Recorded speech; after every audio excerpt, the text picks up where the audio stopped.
You beat Michaela.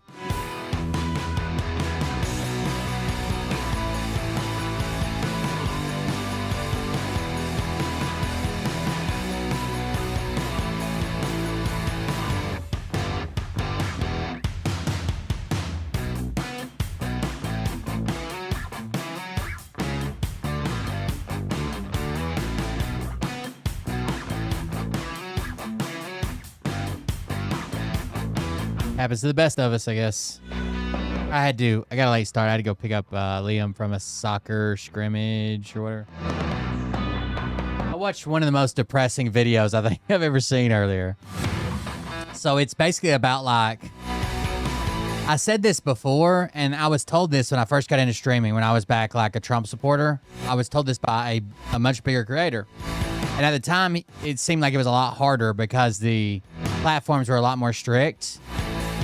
But now it seems like every major streamer, anybody that live streams, is view botting, spending tons of money on fucking view bots, and the platforms are just looking the other way. Like, you at least used to have to do it sneaky so you wouldn't get banned. Now they all just fucking know. Everybody's view botting. That's how the top streamers stay the top streamers or become the top streamers. I don't know, that just sucks. Trainwrecks, who owns part of Rumble, said that some of the bigger streamers are spending between $10,000 and $20,000 a week on bots to watch their streams. How the fuck do you keep up with that?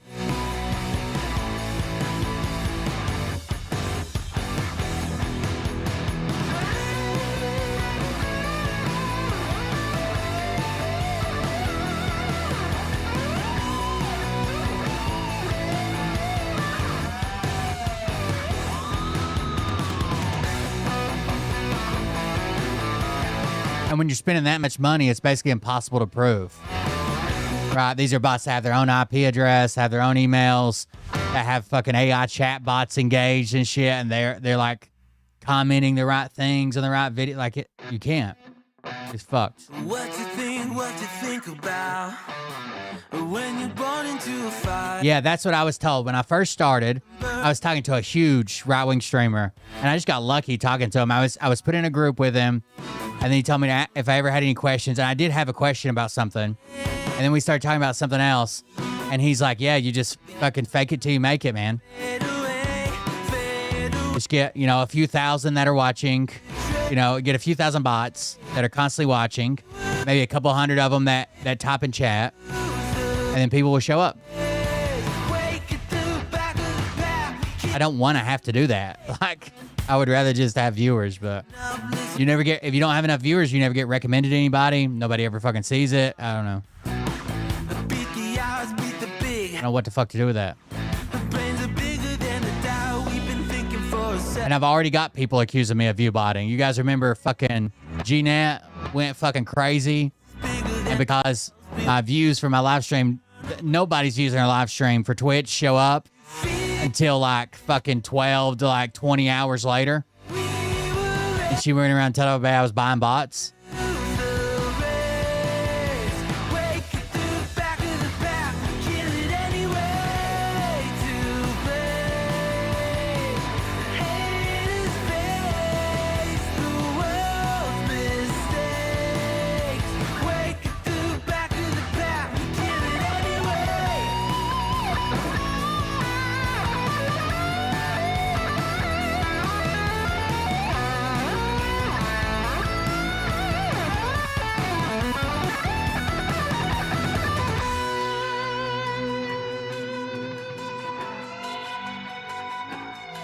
I don't know. Sucks. I feel like the only place that still seems like you can just organically blow up is fucking TikTok. Or like YouTube too on short form. Any short form platform.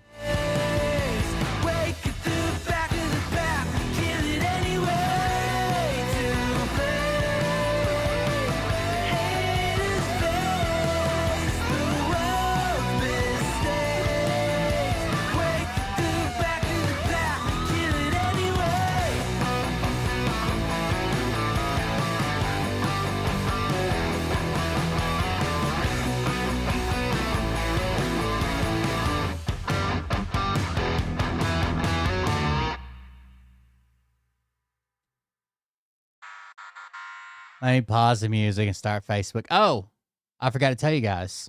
We have a completely unreleased, brand new sound that I've added to the soundboard. You guys want to hear it? It's brand new. No one's heard it before. Unreleased, unredacted. So DOJ didn't get a hold of it. Doesn't have anything to do with the Dow Jones. It's kind of long, but it's funny. I grabbed it from the Burt Lynch Truth page. I don't know when he said it, but I got a good one. Hold on, let me share this. Change accounts. I'll hit it in a second after we do the little intro thing. It is Bort. Yes, it's a Bort sound clip, but it's good. It's for when I need more donations. That's what I'm gonna play it whenever I'm like, damn, no one's donated the whole show. What am I gonna do? A full-grown man said to himself without a job. Roll the intro. Hey daddies, it's me, the Linda Binda from TikTok. I wanted to make this video because I wanted to thank you for watching Cold Beer Confessionals with Will Bird. I think that's just incredible. I've watched a few episodes and I'm just like very intrigued. But you know what I'm most intrigued in is Big Daddy's meat stick. I heard that it's very thick, like a good old German sausage. You know, Linda and her coochie loves that. Oh, never mind. Let's not go there. Anyways, I hope you have a good show and enjoy it as you can. There's a lot of weird things that go on, especially when it comes from the realm of Linda Bindaland. So, enjoy the show. Thanks for watching. Peace out. Oh, welcome, everybody. I'm Will Bird, and this Cold Beer Confessional. Thank you for joining us. Thank you for being here. Welcome. Sorry, I got a late start. I had to go pick up Liam. He had a soccer scrimmage today, but I got him home. He got back at like 9:35 or some shit. Got him home. Got back to the office. We're here. And I have a brand new sound for the soundboard. Here you go. Listen closely. Then I want you to rate it on a scale of 1 to 3.2. A scale from 1 to 3.2, with 3.2 being the best. We haven't gotten one single donation yet tonight. I'll be made fun of by the people that hate me for saying that, because they go on their show and they play this clip and laugh. Because the haters, they support the people that help them hate. They really do. Especially when the haters point out that I can't get anything going. Then they laugh and they send another donation. They laugh and they send another donation. One more time for the Borts in the back. We haven't gotten one single donation yet tonight.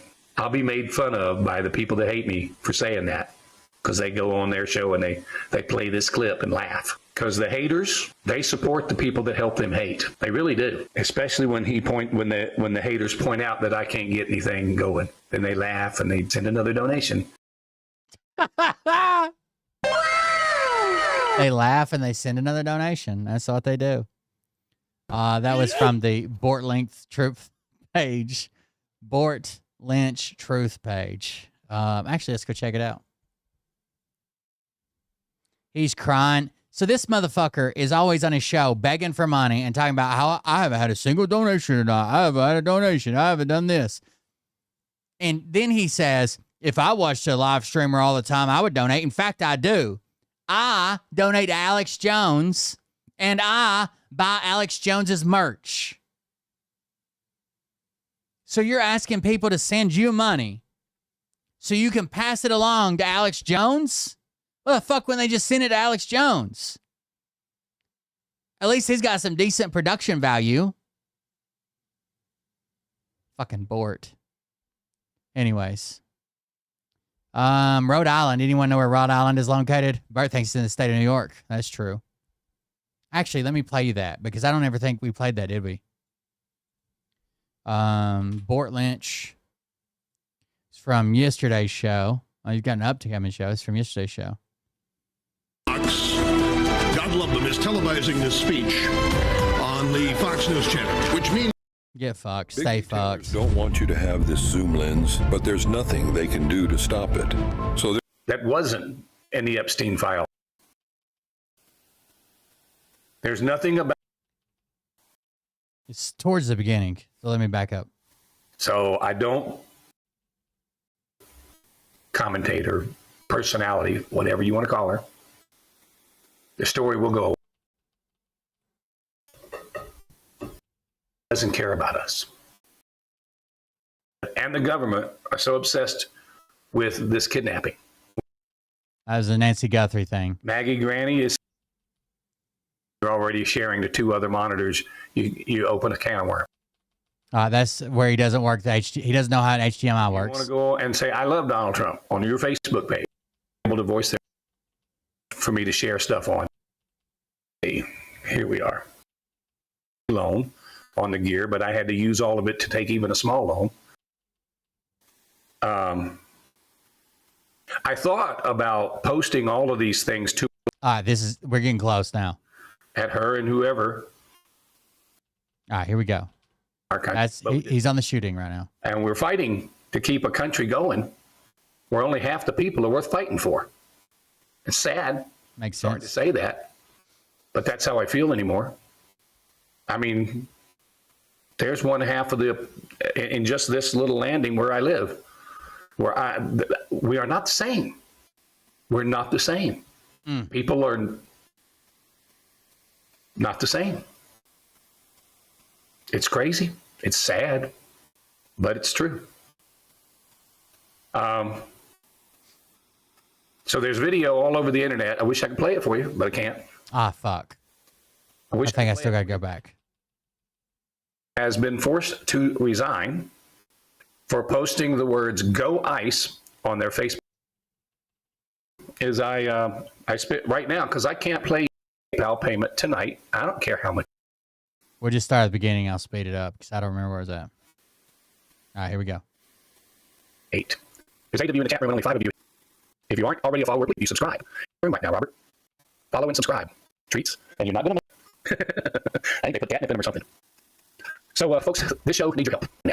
And in desperate need of money. Right now, the website is not working. I cannot make the payment on it. I only made a partial payment on the internet. And that could go away pretty quickly, too. I'm only asking you to help me keep the show on the air. I'm not asking you to buy me a new car. I am asking you to help me pay the rent on the studio. I mean, because that's why it's here. It's here just so that we can do the show. No, it's an apartment that you put a studio in. You need to get a job to pay for your living expenses. This ain't doing it. So we have rent, and internet, and electric bill, and a phone bill, and it's all connected to keeping the show on the air. Bert, I will host an auction to auction off Shadow if you think that'll help you make your rent. I don't do anything else. I live in Las Vegas, in a town where I could be out doing all kinds of things, but I sit here and work on the news for you guys all day long, and at night sometimes. So if you can, I can't invite you to the website anymore because it got shut down because I kept asking, please go to the website and make a donation, but you didn't do it.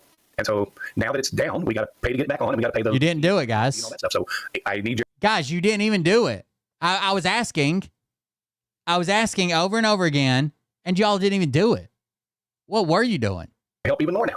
So if you would please consider doing a Zelle or a PayPal payment tonight. I don't care how much it is, even if it's $5, $10, $20. If you want to do it for $500, go right ahead. But please help your old. I'm sure they're just chomping at the bit to drop a $500 donation board. Your stay on the air because I don't know how much longer I'm gonna be able. And I say this to y'all a lot because it's true. I just really can't bank on how much longer I can continue to do this. So please, if you're in the chat room right now and you haven't hit the thumbs up, please do that. If you haven't followed and if you haven't done a subscribe, you don't have to pay to subscribe. I'm almost sure you can subscribe for no pay. I'm not sure. Somebody try to do it and then tell me. I'd appreciate that. I don't know if it costs money. Just somebody do it just in case it costs money and then tell me. I guess I can hit the like button and throw it up one more time. But there's 25 dislikes. The bird derangement syndrome people, BDS, is still way stronger than the rest of you guys. And there's 50 people in the room and 25 of them hit a thumbs down. What's that tell you? Okay? What's the other 25 doing? So I'm going to continue to do my show. And regardless of whether you guys, I mean, until they kick me out of here, I guess.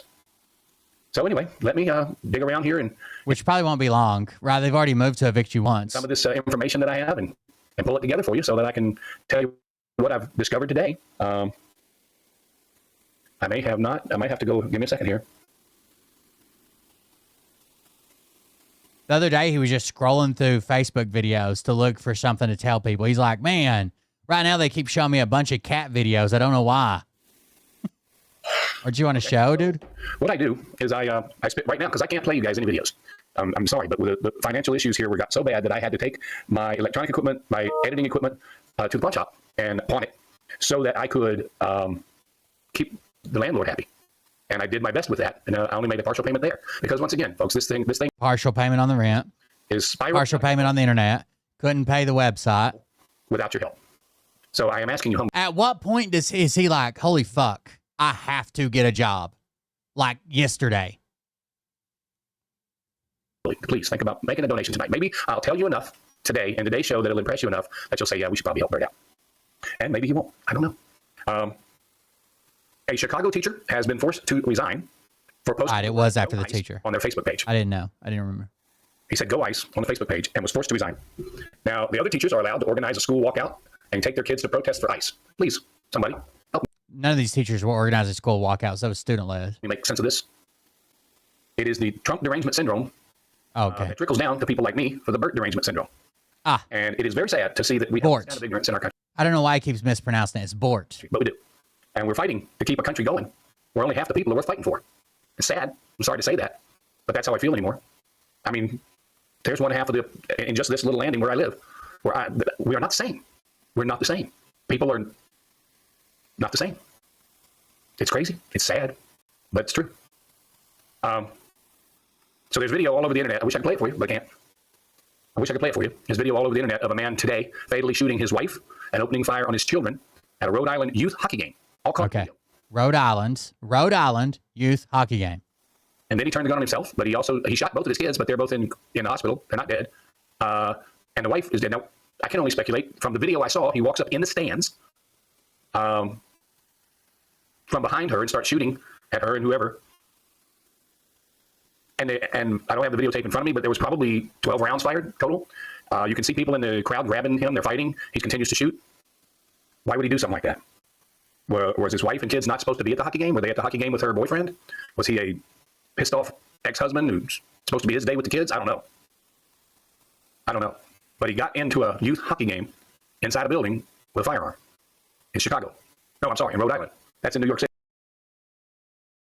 What? Not New York City, but it's in New York State with a firearm in Chicago. No, I'm sorry, in Rhode Island. That's in New York City. Not New York City, but it's in New York State.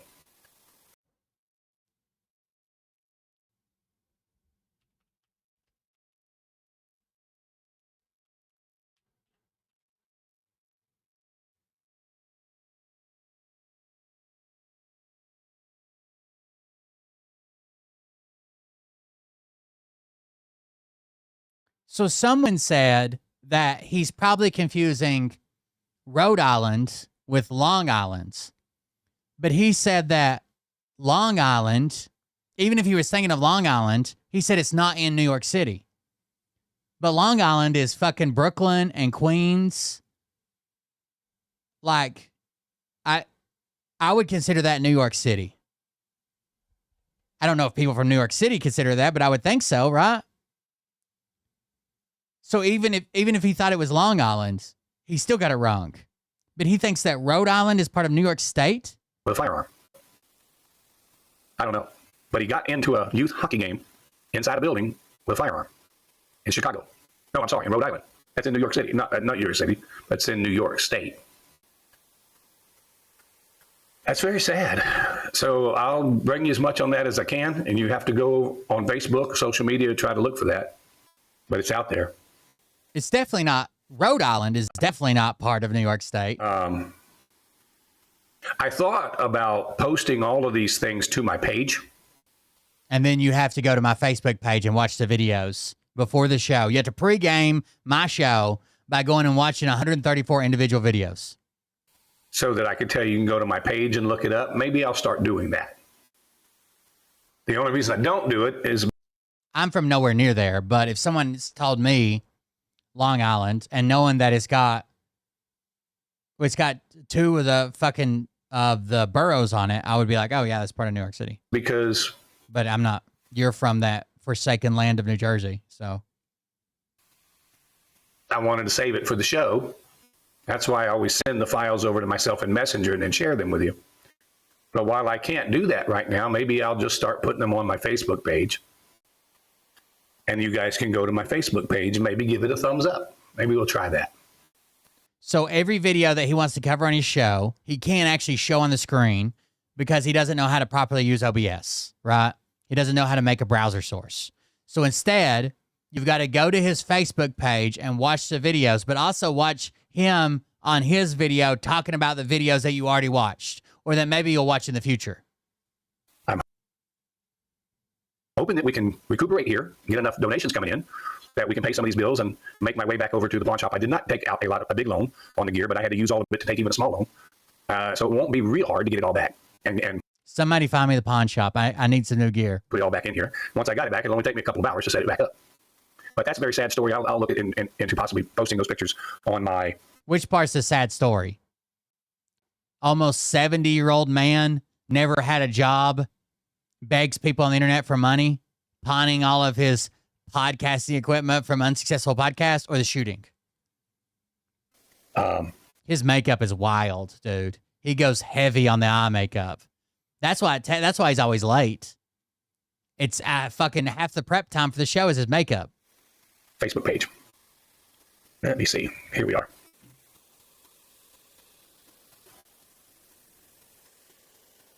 Allison wants to know, can you put anything on?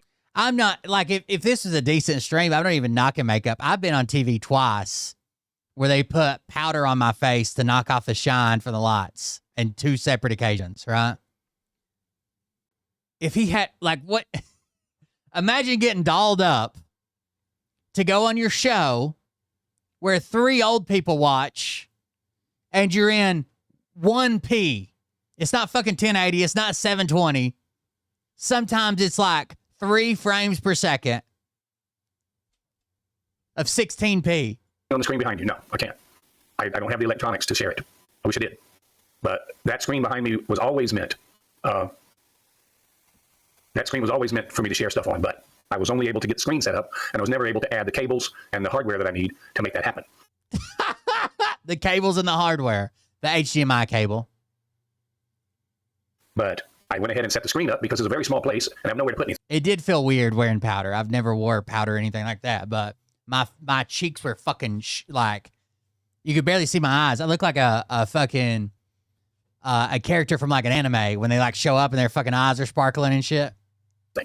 So I have to put it where it belongs. There's a place for everything, and everything has to be in its place. So as soon as we can earn enough money from my audience, I can do things like make the screenplay behind me and all those things. But thank you for asking. I don't think politics need to be in our schools at all. No teacher should be voicing their opinion. I think a teacher should be able to voice their opinion on their Facebook page. Oh, okay. Yeah. He did it on his Facebook page. Oh, my God. If you want to go on your Facebook page and you want to say, I hate Donald Trump, you should be allowed to do that. You should not be allowed to do it in the classroom. Okay. If you want to go and say, I love Donald Trump on your Facebook page or your social. But you just got a hold of these teachers that were doing things that they clearly did outside the classroom. Media, you should be allowed to do that. But if you take that into your classroom with you, you ought to get fired for it. Oh, okay. That's what I think. Allison goes, I got you. I thought you would just need an HDMI. No, it's not that easy. It's not that easy. Not that easy. What do you think? HDMI plugs into a computer and plugs into a screen and makes that screen another computer monitor? What are you, an idiot? HDMI signal would have to come from somewhere. Where would it come from? The only computer I have does not have enough HDMI outputs for me to share it to that TV. I don't want to live without it. It does. See the actors. And once you do share it to that TV, you're already sharing to 2 other monitors. You open a can of worms. Wait, you said you couldn't. But now if you would, you open a can of worms. Having 3 monitors? Are you outside of your mind, lady? Bert, we've all seen your bullshit where you had like 15 fucking monitors. And there's a compatibility issue. I already tried it. Just trust me. Oh, okay. Compatibility. On there, it just doesn't work. Incompatible. Some monitors you can, but that particular flat screen TV that I bought in a pawn shop for about $100 months and months ago is not set up for it. I have to buy some software, a piece of hardware that will make it do that, and a cable. And it doesn't have it. What hardware would you have to buy to make a monitor into a fucking monitor? What are you talking about? Maggie. I don't even think that his PC has DisplayPort. I think it's like probably like one of the cheapest, like compact fucking PCs that you can get. You know what I mean? Like you go to Walmart and buy it off the shelf for like $250. Hey, Granny is saying hello to Jesus Christ. What's up, Well? Hi, Jesus Christ loves us. Good to see you. Anyways, let's go watch the clips. His show's not interesting. The clips, pretty good. For all of those, or for those of you that think that Bert's getting his own money from playing private gigs, here's a clip for you. Remember, he just recently said that he's been playing a bunch of... Oh, God. 5,200. That's going to piss off Bort. Just resubscribed for 34 months. Thank you very much for the resubscription. 34 months, almost 3 years. For those of you thinking... So he just recently said that he was playing some private gigs and had some gig work, and that's how he was making his money. Let's see if that holds true. So they're doing everything they can to kill Las Vegas. They really are. The bean counters are. So when I do get back on playing live music again, it's going to be probably off strip and maybe even the outskirts of town and smaller places. I don't care. I just want to play. That's what I'm saying again. I miss it.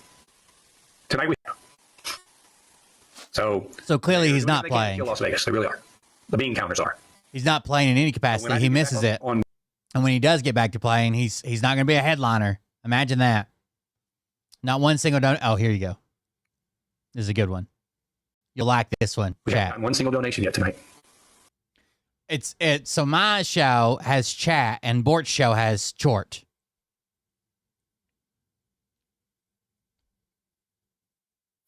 We haven't gotten one single donation yet tonight.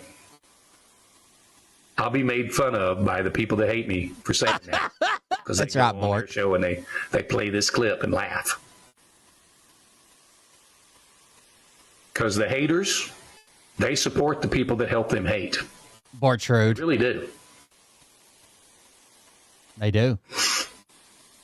They really do. Especially when the haters point out that I can't get anything going. That's not true. You get $100 from a pawn shop for all your equipment. Then they laugh and they send another donation.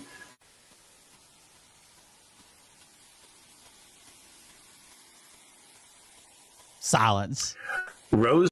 Bort's haven't got short one room. single- That's Short. Support Bort. I want to find the Alex We Jones one. Have to help each other. Here it is. That's why every time I say to you guys, can you make a donation? And I don't see donations. I wonder, can you be that bad off? Can you be as bad off as I am? So Bort's explanation is, I'm bad off. If you're better than me, if you're doing better than me, if you've got more than me, send it to me. Let's equalize. Some might call that socialism, Bort. Some might call that a collective good where people that are doing better support those that are not when they have a need. Right, comrade? Wonder, can you be that bad off? Can you be as bad off as I am? Are you as bad off as I am? I've been taking milk directly from Shadow just to get some calories in.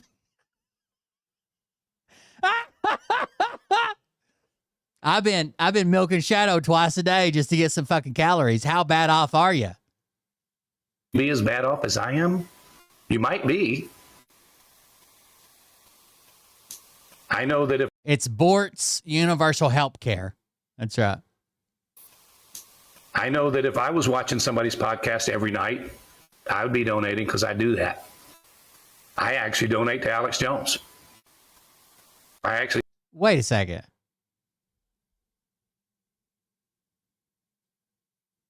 So you're begging for money for people who watch your show so you can fucking forward it to Alex Jones?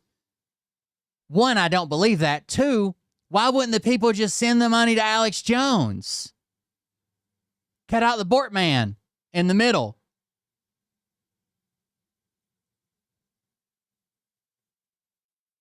I want to know if he still just got one sock. He might have had to pawn the sock that he had left. Imagine I come on here and made a video and I'm like, got a fucking bad shape. We're about to lose this. I'm going under. We're doing this. We're doing that. I really, really need you. I need you to come together. I need you to help me. You guys are clearly doing better than me. I'm doing bad. You know, my family's going to be out in the fucking street. We're going to be living under a bridge or whatever. And I have to keep my donations going to Alex Jones. What's he going to do without me? Every night, I would be donating because I do that. I actually donate to Alex Jones. And this is the fucking lie. Bort, you showed us your watch history and you watched every fucking one of my videos. Where's my donation? You had watched every one of my videos for 7 goddamn pages of videos. Where's my money? Or you think I just made enough? Where's my money, Bort? Because I do that. I actually donate to Alex Jones. I actually buy products from his store because I want to help him stay on the air. Well, his alpha brain is not working, Bort. I would change over to something else. Does he have something for men over 70 who live at home alone with their cat? Supplement is what, like a supplement form. Maybe he's got some of that. They got certain feed for animals that makes them stronger milk producers, right? If you get Shadow up to half a gallon a day, right? There you go. Buy some dry cereal, Shadow milk. You're good to go. Some type of nursing formula. Well, I discovered it while we were live that my website's not up right now. Wonder why. I've got to pay that bill to get it back up and running. I didn't do a show for the last 2 days because I didn't have any internet. I had to pay that bill to get that back on. And this continues to happen. Again, I ask, where's the breaking point? Where is he like, I'm done. I needed a job fucking 6 months ago, but I'm going to take the first fucking job that comes. And when I'm off or when I have some spare time or it's the weekend, depending on what shift I work, or first thing in the morning if I work second shift, I'm going to do this show as I can, but I have to support myself. I'm going to fast food. I'm going to be a fucking impersonator at one of those drive-through wedding places. Anything, dude. I'm going to sit right here until they throw me out or you guys decide to support me. That's what he said earlier. I'll keep doing this show, hoping you guys support me until they throw me out of this place.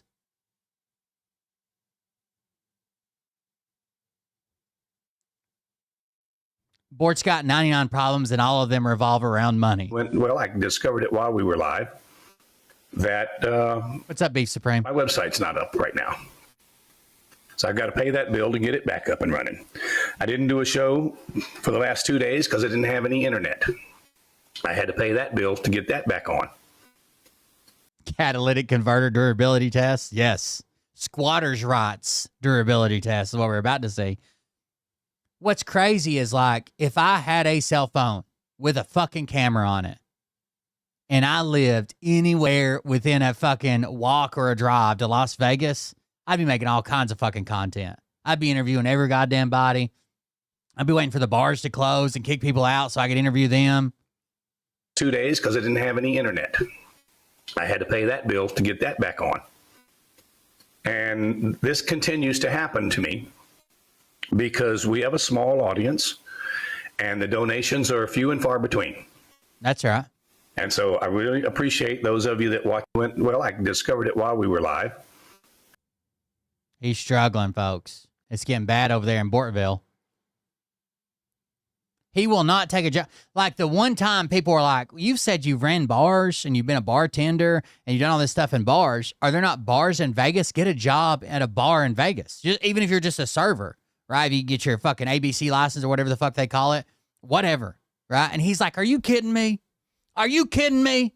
I put in for one job at a bar and they'll Google my name and they'll say, I'm not hiring this guy. He's going to take our bar over.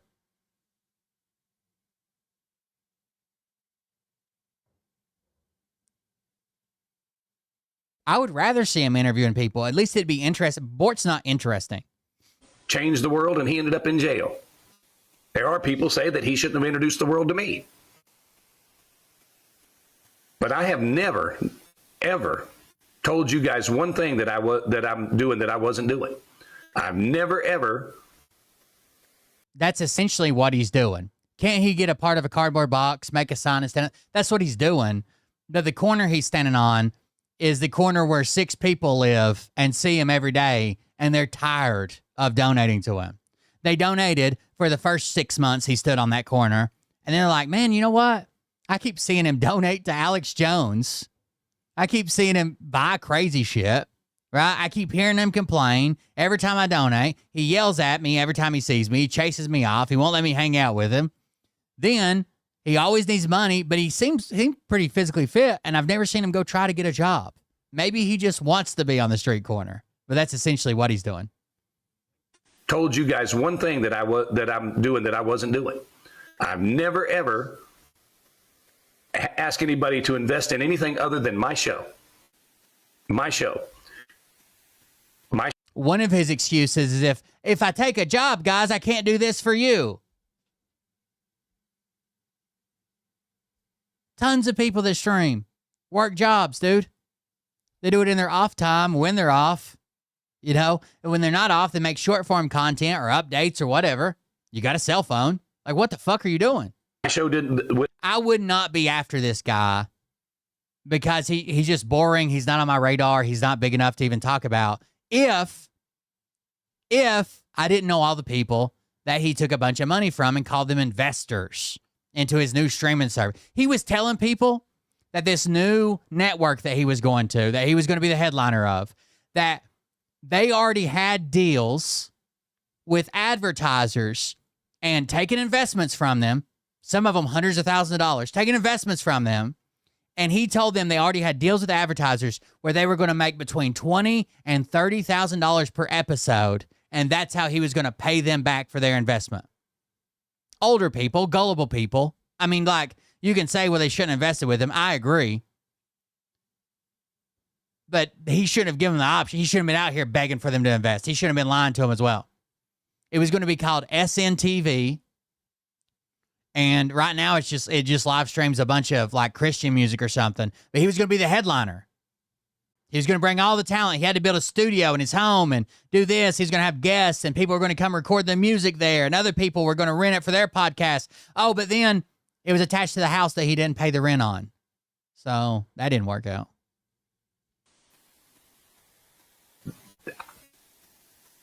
I operate off of common sense.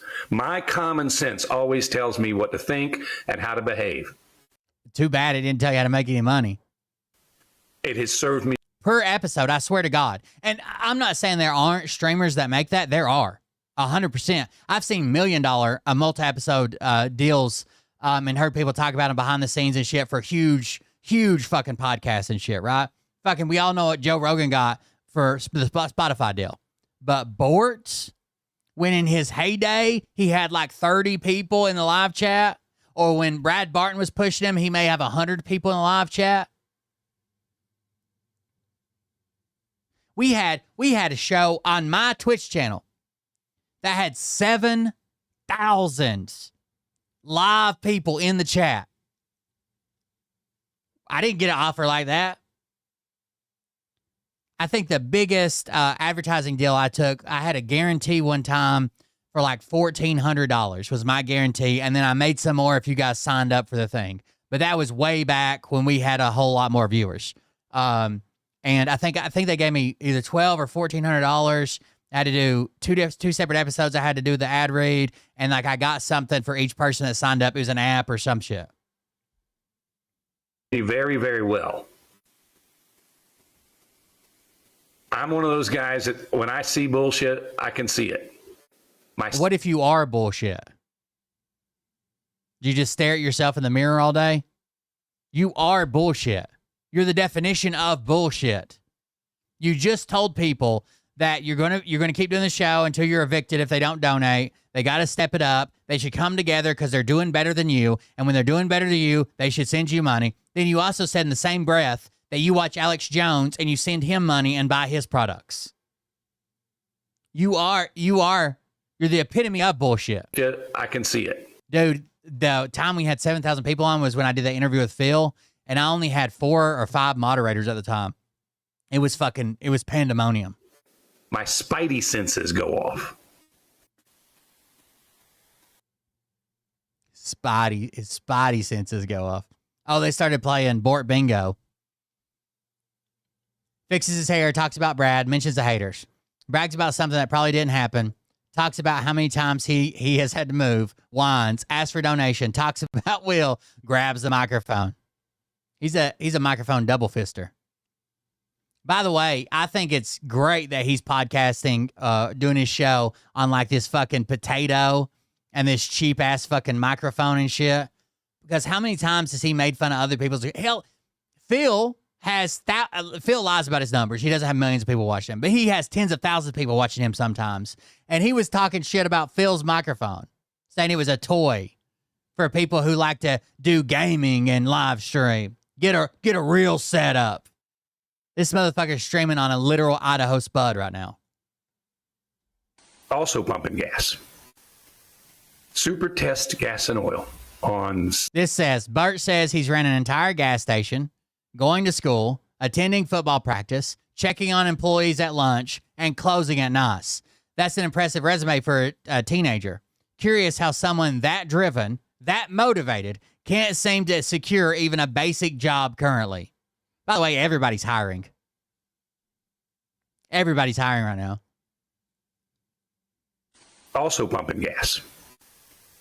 Super Test Gas and Oil on US 41 South in South Venice. And I wasn't working there long when the general manager quit and walked out. So Bort had to run it. A junior in high school. Had to run the whole gas station.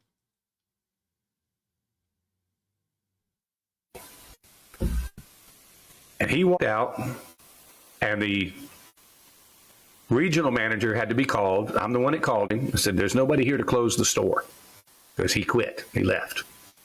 He left his keys here. Maybe that's why Bort is so fascinated with cross-dressing and making up physical violence narratives, talking about how he's going to dress up like a woman and come punch me in the face or something. It's the lead poisoning. It's going to take me an hour, but I'll get there. And he had to drive in from another town. He got down there, and he's closed up, and he's sitting out there on the curb, and we're both sitting next to each other. And he's going, I don't know what to do. I've got to hire a general manager for this place, and I don't know who to hire. And I looked at him, and I said, he's telling a 17-year-old kid this. He says, come on out here. We're having a business meeting. Let's sit down here on the curb here. Fuck the store. We're closing it down. Come sit on the curb. Me and you, Bort. I don't know what I'm going to do. I need a general manager. All I've got is this 17-year-old greaseball here. What am I going to do? but I can do it. I think in Bort's head, he's Cinderella. And he goes, how old are you? I said, I'm 17. He said, have you ever managed anything? I said, no, but I've been pumping gas. So this is my second gas pumping job, and I know how to do it. And I said, I know where everything is in there.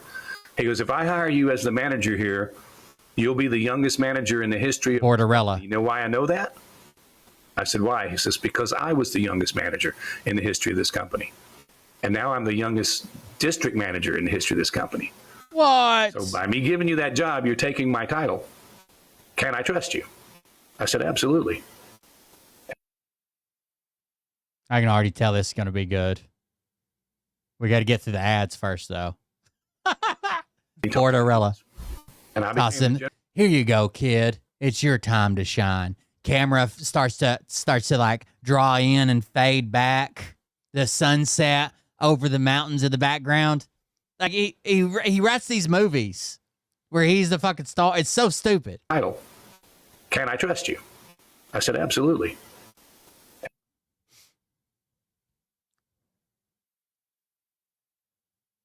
The credits roll and say, and Bort did take that He tossed job. me the keys. Not only did he take that job, he thrived in oil and gas. And I became the general manager of that gas station while I was still in high school. Wow. And I would go to school in the morning. I'd go to the gas station in the morning, get it open, Okay. get my This is how I went from 194 to 127 in just a few weeks. I decided to keep quiet about it at first, just to be sure it really... person that worked the day shift going. Okay. I'd go to school. During lunch, I would leave, drive back to the gas station, check on everybody. And then I'd go back to school, finish school, and go to football practice. Wow. When football practice was over, I'd get a shower, and I'd get my butt back down to that gas station, and I'd work until we closed at like 11 o'clock at night. I did that every day. Man, imagine, you think a person that driven would be able to get a job currently, or at least be looking for one, right? At like 11 I don't doubt he pumped gas. None of the rest of this is fucking true. o'clock at night. I did that every day. That was a hell of a time. Also pumping gas. Bullshit. Yes, I'm yes. calling it bullshit. He addressed me the other night and he's like, it is true. I do have a bunch of stories. I'm sorry I lived a better life than you, Will. Bro, I've got some fucking crazy stories. You got lies. I've had, I had a bad car accident. My car got totaled. I wasn't able Oh, I remember you got a check from the insurance and you were bragging about that check. And then your car wasn't ready, but you spent the whole check and then you weren't able to get your car back. I remember. to get another one. And I'm still without a vehicle full time because But in Vegas, dude, in Vegas, in a place that actually has public transport and shit within walking distance, work at a goddamn gas station, dude. At least fucking show people you're trying. I work 4 days a week at a goddamn gas station, and when I'm not at work, I do a show right here. I cover the news topics from the week. On the next day, we do a clip show, and then the next day we do call-ins. Boom.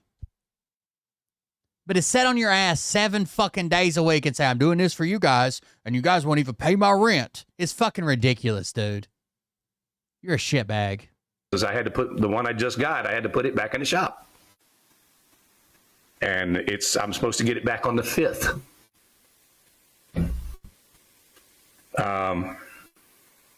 So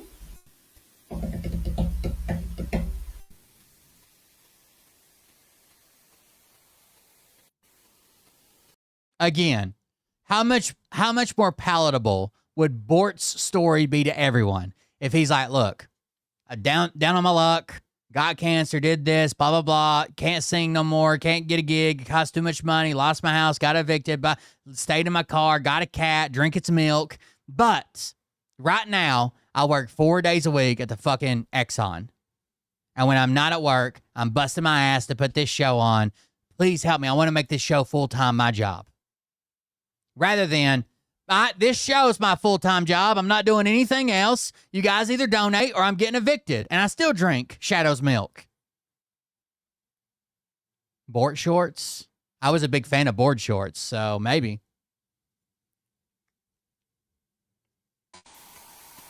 and somebody criticized me the other day. Dude, my show used to pay everything, right? When it was bigger, when we did better, it used to pay everything, and I was stacking money in the bank. I was terrified to spend it because I'd never had that before, right? It just kept growing and growing and growing, and it's getting there again, right? We've got a new influx of viewers on YouTube. We've got people who are donating more, support more, who show up, who share it. I can't say thank you enough to Jennifer Winkler. She shares the fucking show everywhere and drives people here like she's herding fucking cattle. But it's getting there again. But when it stopped making the money to pay for itself, plus my bills, plus extra, I said a line. I said, it's at least it can't lose money on it. It's got to pay its rent. It's got to pay its internet. It's got to pay its electric bill. It's got to pay all that, right? And I'll go find a way to pay my bills, whatever that might be. Found a job, started working a job, whatever. But don't think for a second that if it didn't, I wouldn't fucking start shutting it down and be like, look, I can only stream fucking Tuesdays and Fridays. The rest of the time I'm working full time. I got a second shift job. I'm doing this. I'm doing that. Whatever. I don't know that Bort's show, short of scamming people and saying they're investors for his, brand new network where they're going to get $20,000 to $30,000 per episode from ad partners. I don't know that it's ever supported itself. I mean, with that scam, yeah, absolutely. He had people donating hundreds of thousands of dollars over time, not in one lump sum, but over time, they donated hundreds of thousands of dollars. And the GoFundMe thing, the GoFundMe cash that he got to get back on his feet or whatever. I don't know that it's ever supported itself just off a regular show without begging people for something special, without telling them they're fucking investing, without having to GoFundMe, and he just comes on and does a show and says, donate if you like it. On another show, he's always got a story. He's always got a story about what he's talking about. Yeah, I do.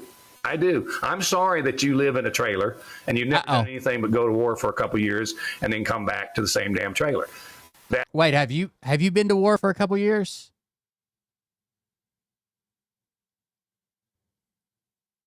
Did you do contracting work in 7 different countries?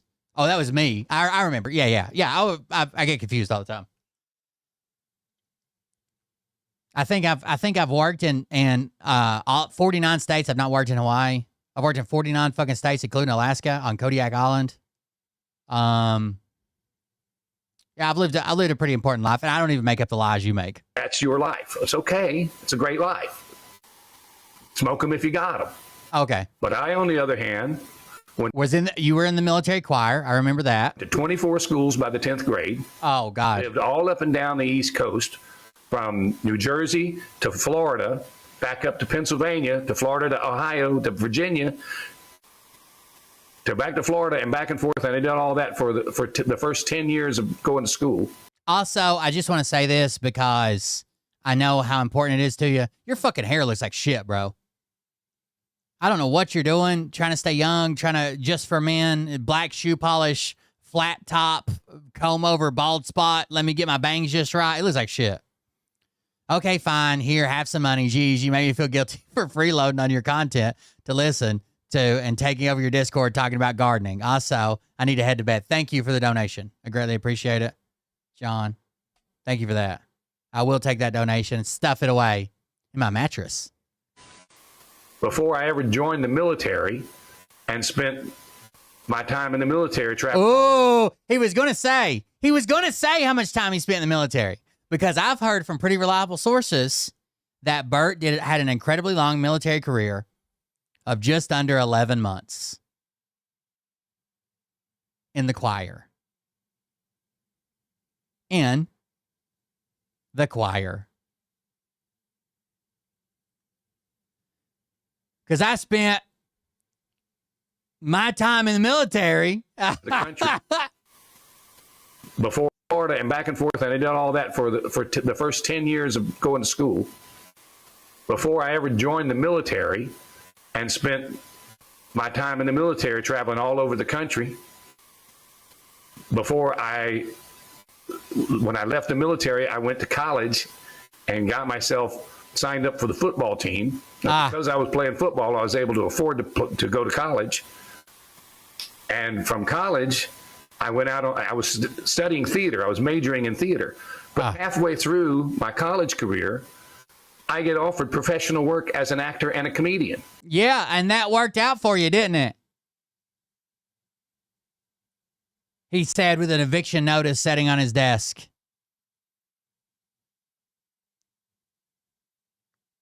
If he had half of the show business gigs that he claims he has, why the fuck didn't he stack away any money at all, ever?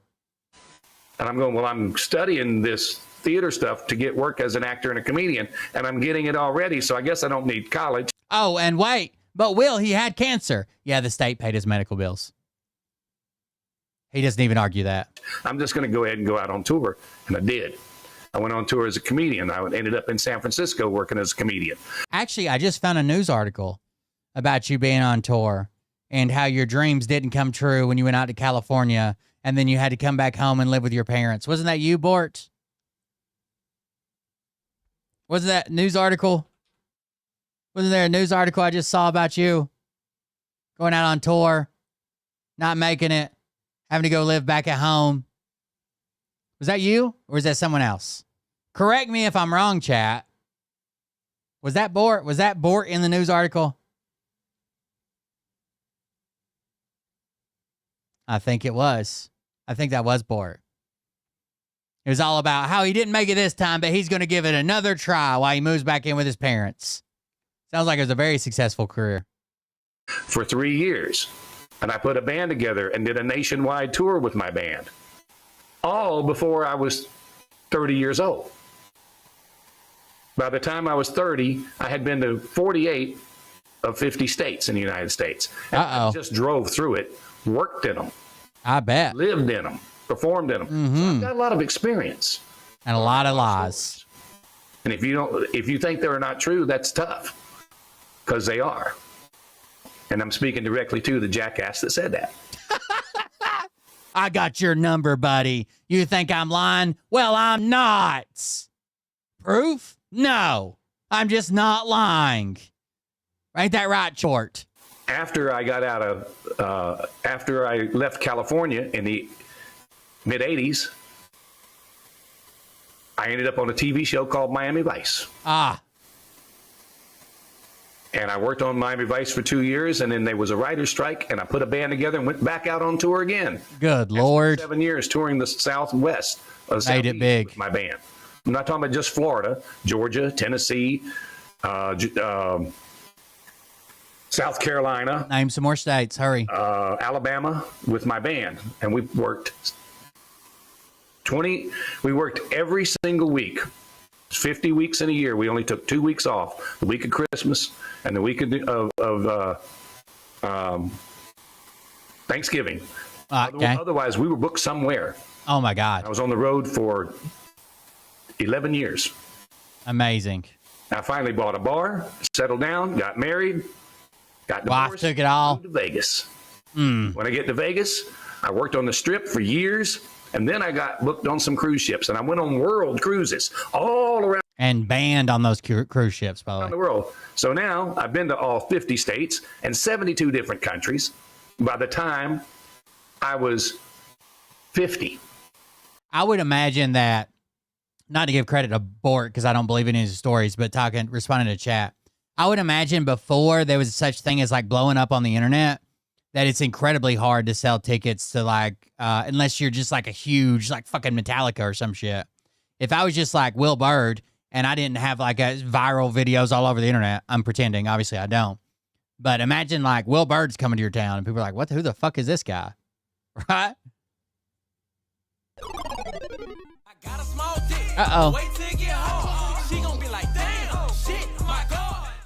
That is from Rob P. Let's go read the message because I have a feeling it's going to be funny. Rob P. with 5 6-packs. 5 6-packs. And it says, contributing to buy some aborts pond equipment. Somebody give me the name of the place. Give me a number. We'll do it live on air. We'll do it live. Thank you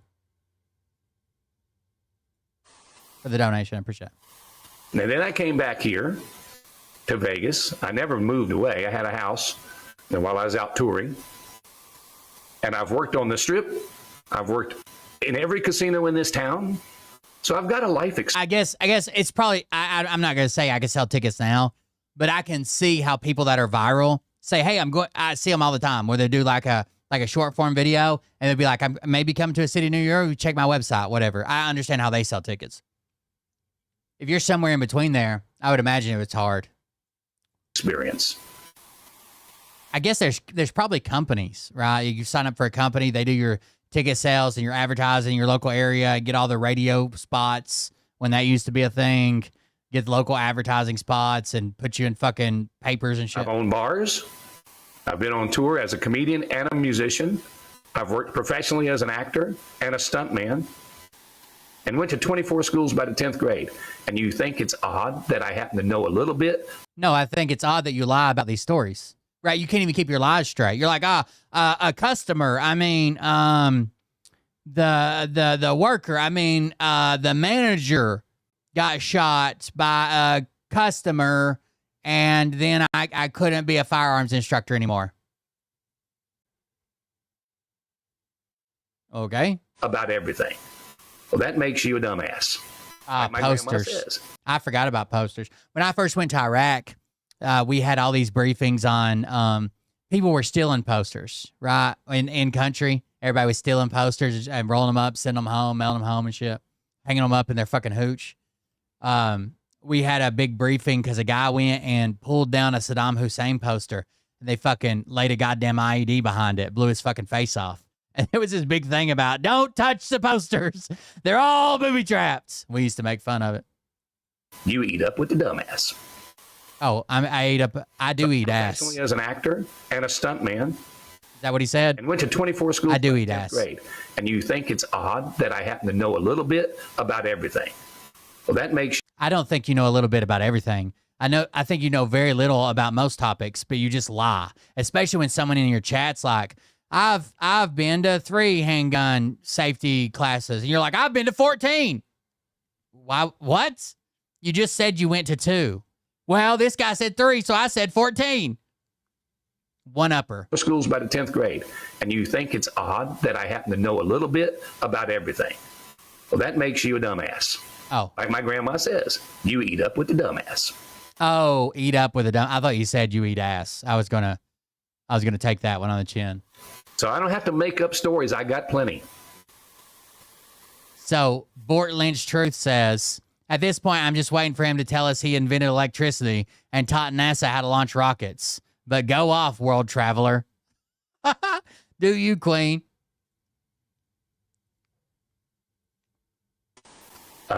You guys see Shadow back there in the back, grooming himself against the pink wall. The wall is actually not pink. The light that I put on the wall is pink. I kind of modeled the colors after my old TV show that I was on for a while called Miami Vice. I used those colors because that's the only gel I had in the house. The gel frames that go on the lights. That's the only ones. I'm using old school par cans to light this room up. And not digital cans where you can change the colors. I'm not doing it that way. Oh, yeah, when he's like, I used to date the fastest typist in the world. You guys remember that? So we're going to get on with what's happening in the news. Somebody in chat said they tapped like 70 words per minute. And he's like, I used to date a girl at top 400 words per second. Bort. You guys see Shadow back there in the back, grooming himself against the pink wall. The wall is actually not pink. The light that I put on the wall is pink. I kind of modeled the colors after my old... Bort. You're doing it again, Bort. You're doing the lying thing again. Okay, so here it is. Don't believe the lies. I have not been evicted, although that could happen if things don't improve. For now, I'm at the point where I have to decide on what direction I should take going forward. So because it is Black History Month, I am making the following announcement. Sorry, gang, but I am not going live tonight, February 5th, 2026. I am not going live again for a while. Why? Because I need to find out how many people actually care and how many people are going to celebrate this move. So in honor of Black History, I am going to black out my show until and unless I get enough positive feedback to make it worth my time to go live again. Donations are still being accepted, and I'm not sure they'll come in at the same pace as they did when I was doing my show or not. I guess we'll have to find out if anyone really wants me back. So let your voice be heard or not. Super diva. Yeah, Bert might as well just fucking cross-dress. He is a super diva. That's for sure.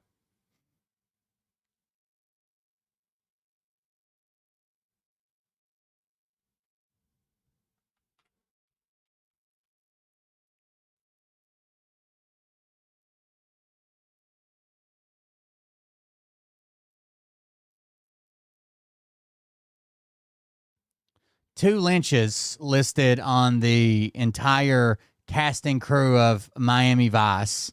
From what were those dates? Hold on. The casting crew from 1984 to 1990 on Miami Vice. There's two Lynches listed. There is a Barry Lynch and a Kelly Lynch. Maybe he had a stage name.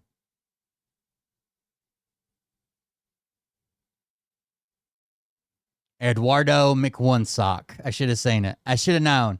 I should have known that was him in disguise. What an idiot. We haven't gotten one single donation yet tonight. I'll be made fun of by the people that hate me for saying that, because they go on their show and they play this clip and laugh. Because the haters, they support the people that help them hate. They really do. Especially when the haters point out that I can't get anything going. Then they laugh and they send another donation. They laugh and they send another donation. Thank you guys for the donations in honor of Bort. I appreciate that. It's 1983, the Cold War is still raging, and a little-known 30-year-old financier named Jeffrey Epstein has somehow managed to embed himself inside the largest arms deal in British history. The biggest arms contract that Britain ever signed. The intermediaries were demanding payments to be made into Swiss bank accounts, they were demanding flats, they were demanding girls. Today, I'm going to show you the evidence that Epstein ran illegal arms deals and became an intelligence asset while committing some of history's most horrific sex. Uh-oh, Becky. Becky M with a donation in honor of Bort. It's a Bort kind of day. Bort's begging has prompted me to leave a tip for you, Will, with 5 six-packs. Thank you very much for that, Becky M. I appreciate that. Bort doesn't, but I sure do. Thank you. Crimes. Because in the early 1980s, Epstein is working for a man named Douglas. Legend has done more looking into. He talks about being a headliner all these places. It's very hard to find many places where he's been. You can find some, but it seems like he heavily inflated his career. I think he did have an IMBD at one point. It doesn't list hardly anything. I think he probably got a taste for it. He might have even enjoyed it and wanted that to be like his career. Just didn't seem to hit the way, he's talking about all these he was a headliner at all these casinos doing these shows and blah, blah, blah. It's very hard to even find information for that. And that was supposedly his most recent gig before he got cancer. Remember, he was running all these shows in Vegas as a headliner. Seems like we could find some information. Nope, nothing. That's weird. Lease, who's a wealthy, well-connected British defense contractor and arms dealer. At the time, the British government is in the middle of negotiating with Saudi Arabia the sale of nearly 100 of their advanced Tornado fighter jets along with thousands of laser-guided missiles and precision. Ooh, you know who we should get him on with is, hold on.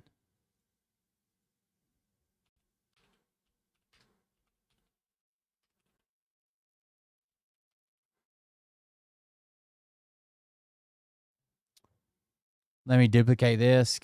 I don't know what Drewski calls his show, but have you seen I always see the shorts. Still raging, and a little-known 30-year-old financier named Jeffrey Epstein has somehow managed to embed himself inside the largest arms deal in British history. The biggest arms contract that Britain ever signed. It's like a talent search show that Drewski does. Have you guys seen Could Have Been Records New Orleans audition? Have you guys seen this? We'll skip through some of them. We should get Bort to do this. Where y'all from?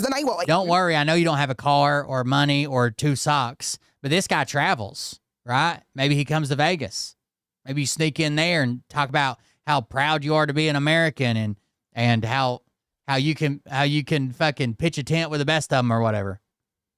Talking about Wonder Woman from across the canal. Could have been. It is my pleasure to present to you season 2. Now, I love how Drewski kicks people out. That's the clips I'll show you in a second. Changing. We just taking the label a little further this year. Drewski is the guy, if you have no idea who Drewski is, he's a comedian. He's funny. He's the guy that was a black guy that went in whiteface to a NASCAR race and he had overalls and no shirt and one of his tits hanging out, and we watched the video and all laughed about it. Yeah, baby. We in New Orleans. I had to interview Bort's son. It smell like gunpowder. My dad's the NAACP president. Somebody lied to you. You only have 3 to 6 months of good left. I'll indulge. Bodies. You just can't get that note without studying white people. Black power. Somebody need to stuff that. What the f? He has crackheads and everything come on here. Are you on dope? Which makes it amazing. Something smell fishy. But don't get it twisted. If you make past auditions... He's also the one who recently did the Mega Pastor skit. We watched that one too. ...to our TV show Could Have Been House Season 2, you will then be granted with a chance to win 50... Be like, my bad. Oh, yeah. All right, let's watch at least one of these. Baby. All right, so people come in. This is what I'm talking about. Hi. Somebody of color. Yeah. Finally. Oh, yeah. Oh, no.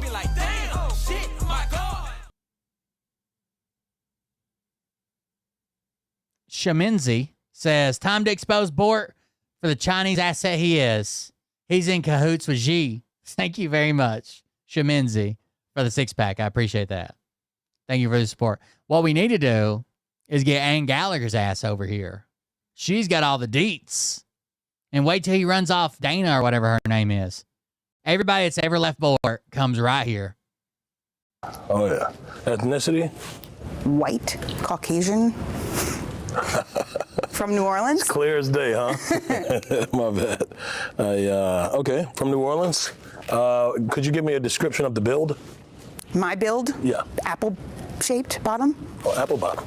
Apple bottom, yeah. There you go. Okay, I like apple bottom. I remember girls used to be wearing apple bottom. You used to wear apple bottom? Apple bottom jeans. Yeah. Okay, all right. So you a little hip. You in the culture a little bit. Yeah, well, I just turned 40, and my doctor told me I only have 3 to 6 months of good pussy left, so. Oh, that's hey, you good with us Yeah. then? Yeah, hell yeah. Come sign. What? 3 to 6 months of good pussy left. We're gonna get, you good. Unless you can sing or something. No, I can rap. I don't want to hear no raps. I'm just gonna wrap it up. You said 2-3 months left? 3 to 6 months. Oh, 3 to 6 months. Okay, we got some time. That's good. She said apple bottom. That ain't no. All right, so watch some of these rejections. Some of these rejections are fucking. This is where I always see him, is just in shorts, where he does the top auditions, top rejections. I think you know why you getting the fuck out of here. Yeah. I be dancing.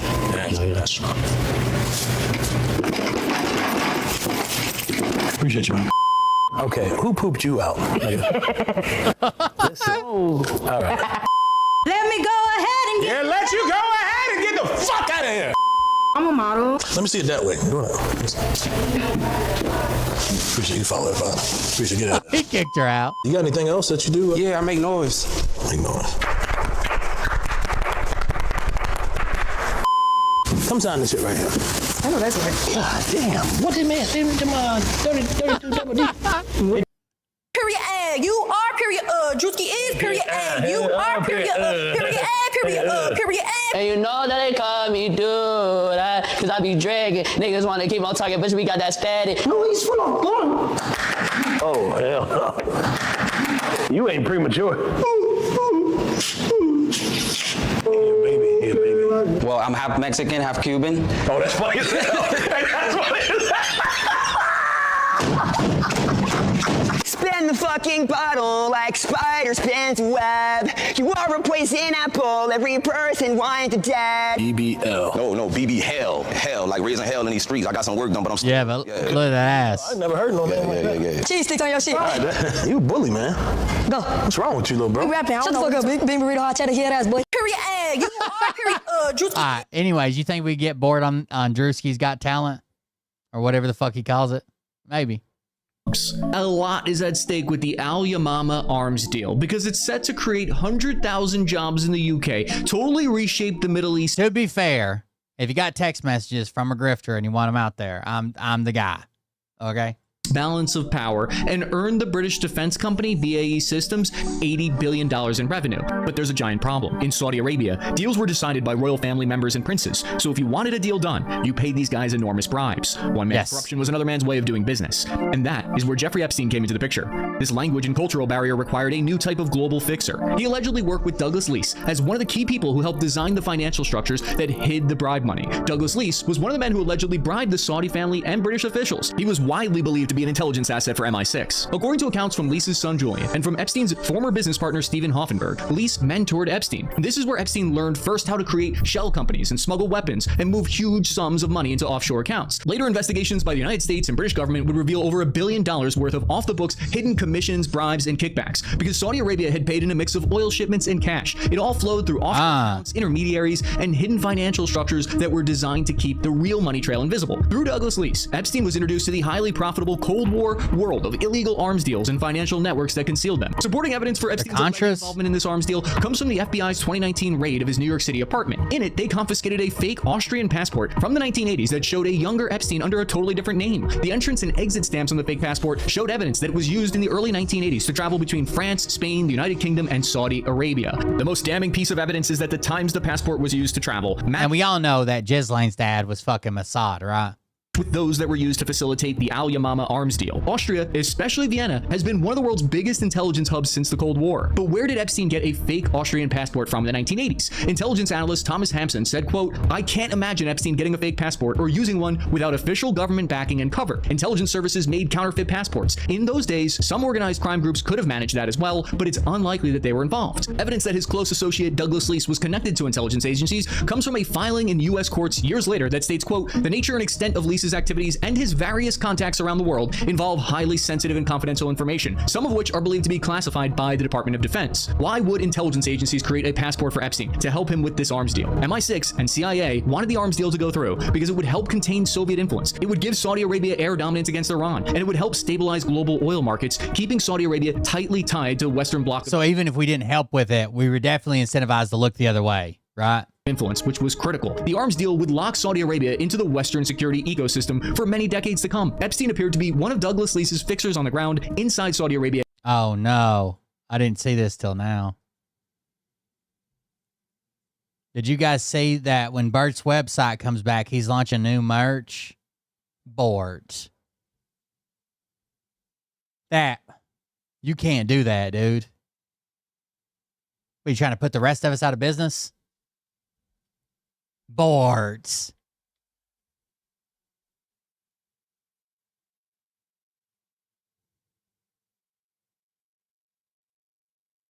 Helping facilitate this arms deal. Diplomatic cables leaked years later would show that Epstein's close associate, Prince Andrew, criticized the corruption investigation into the Al Yamama arms deal. Prince Andrew tried to get any audit of the deal shut down while he was the UK's special representative for international trade and investments. Epstein functioned like he was a useful tool through which Douglas Leese could add one more layer of Bort was brought to the island once a month to personally serenade Epstein while he got a massage. Plausible deniability to his allegedly illegal dealings. But that doesn't even scratch the surface because Epstein's about to get involved in Iran-Contra and become an intelligence asset. We'll analyze this with today's sponsor, Ground News. Here we see there's new evidence that shows Epstein sent £10,000 to Ambassador Peter Mandelson's partner. The email suggests Lord Mandelson gave Epstein advance notice of an impending EU bailout, sent him internal government information about the state of the UK economy, and lobbied the Treasury on banking policy at Epstein. Mandelson caught in tax dodge swindle with pedo Epstein. Suggestion. Ground News allows me to see the quick facts. It shows me the bias of each source and rating of how factual it is. So I stick with resources that are only high in factuality. I use Ground News to research this episode because especially when you're looking into corruption, scandals, and government officials, you need to be able to check where each media source gets their actual funding from. Some sources have in the past been revealed to be arms of intelligence agencies. We appreciate Ground News sponsoring the production work in this video. They're giving you 40% off the same Vantage plan that I use here. Just click the link in the description to go to ground.news/Cappy or scan the QR code to get a better understanding. There was another guy. So it seems like Epstein legitimately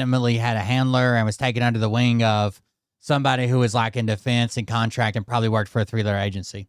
There was another guy we used to cover that claimed that he was at a show, a coin collector show, and a secret spy agent walked up to him and started talking to him about coin collecting, numismatic coins, and then decided he was going to train him how to be a CIA agent. Pretty crazy story.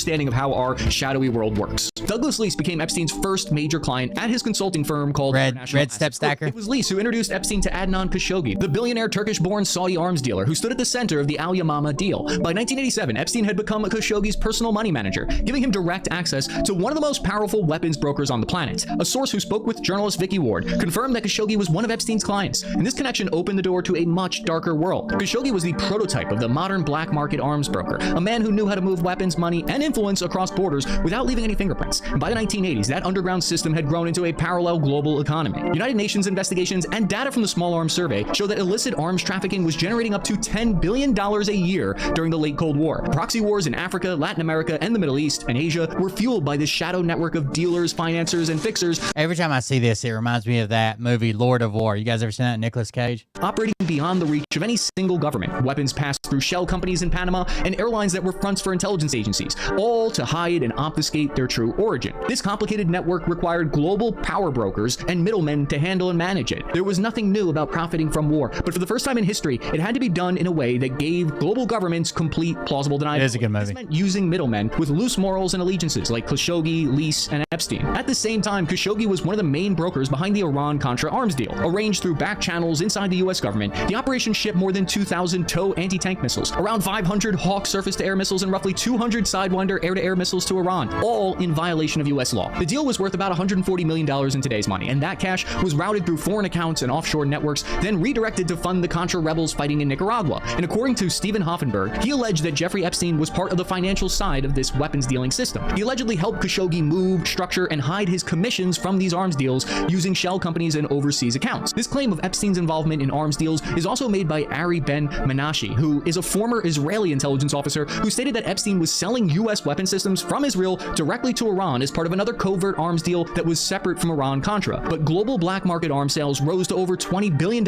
annually by the 1990s. During the peak Cold War years, covert arms pipelines supplied conflicts in Afghanistan, Mongolia, Lebanon, Cambodia, and Iran simultaneously, and that's just scratching the surface. And the world's governments looked the other way because it was useful to them. War Dogs is good. Khashoggi was a principal foreign agent of the United States. He established the intelligence partnership between multiple nations known as the Safari Club. The Safari Club was a covert alliance of intelligence services from Iran, Egypt, Saudi Arabia, Morocco, France, the United States, and Israel. It ran clandestine operations around Africa and the world during the 70s and early 80s. The Safari Club was one of the ways that the CIA supported arms deals and its proxy networks. Cartels, criminals, terrorists, and intelligence services used the same bank to launder their illicit funds for their operations called the Bank Credit Commerce International. I wonder how many how many criminals had inadvertently worked for the CIA and had no idea.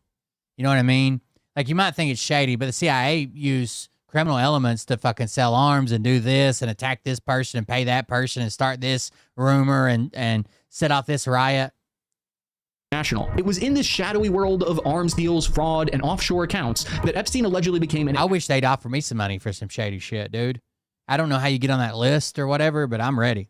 And made himself indispensable. According to the New York Times, Jeffrey Epstein rented a penthouse office at the Hotel St. Martin's on Central Park South with John Stanley Pottenberg. Pottenberg was a lawyer who had recently left a senior post in the Justice Department in the United States. Under the CIA's direction, Pottenberg then advised a banker from Iran on how to ship embargoed arms to Iran using fraudulent paperwork. They used overseas dummy companies, basically. But this was at the same time when he was working with Jeffrey Epstein on the so-called tax avoidance strategies. We know from later disclosures that British intelligence, MI6, and the American CIA were deeply involved in these arms deals. Israeli intelligence helped the Iran-Contra deal go through, according to U.S. government internal investigation documents. What all this means is that during this time, Epstein showed himself to be a reliable asset who had no morals, which is what these ruthless intelligence agencies look for. According to testimony given by Stephen Hoffenberg, a former close associate and business partner, Jeffrey Epstein was also helping Douglas Lease with the sale of Chinese weapons to Iran through the Chinese communist state-owned defense company Norinco. We know that during the 1980s, China supplied HY-2 Silkworm anti-ship cruise missiles to Iran and signed weapons agreements worth over $4.8 billion with Iran. If Epstein was making millions of dollars in commission... Oh, we used to cover a guy as well,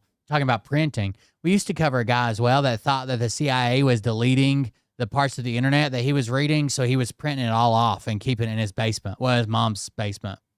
From these arms deals and hiding this money, it would go a long way in explaining where his fortune came from. It didn't seem like he had any value system, really. He didn't operate in the interest of any one country during this time. He facilitated these deals to enrich himself and to gain further power and to make himself untouchable. It was Jeffrey Epstein who created the financial network to enable these illicit arms deals to go through. This meant Epstein saw himself as outside the law, not accountable to anyone. And it was around this time in the mid-1980s that Epstein started bragging to people close to him that he worked for intelligence agencies and that he was untouchable. Intelligence officers are someone who are directly trained, employed, and work for a country's interests. An intelligence agent, on the other hand, is a definition of someone who secretly works for an intelligence service by providing information or carrying out tasks. This time in the mid-1980s that Epstein started bragging to people close to him that he worked for intelligence agencies and that he was untouchable. Intelligence officers are someone who are directly trained, employed, and work for a country's interests. An intelligence agent, on the other hand, is a definition of someone who secretly works for an intelligence service by providing information or carrying out tasks under a handler's direction. Epstein was an asset, who's someone who provides value to an intelligence service with information, access, or services. That would have afforded Epstein incredible protection with authorities looking the other way at some of his horrific crimes. Not an officer,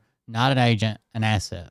That he's about to commit. Access agents are often people in high-end society. Some people don't even know their assets, to be honest with you.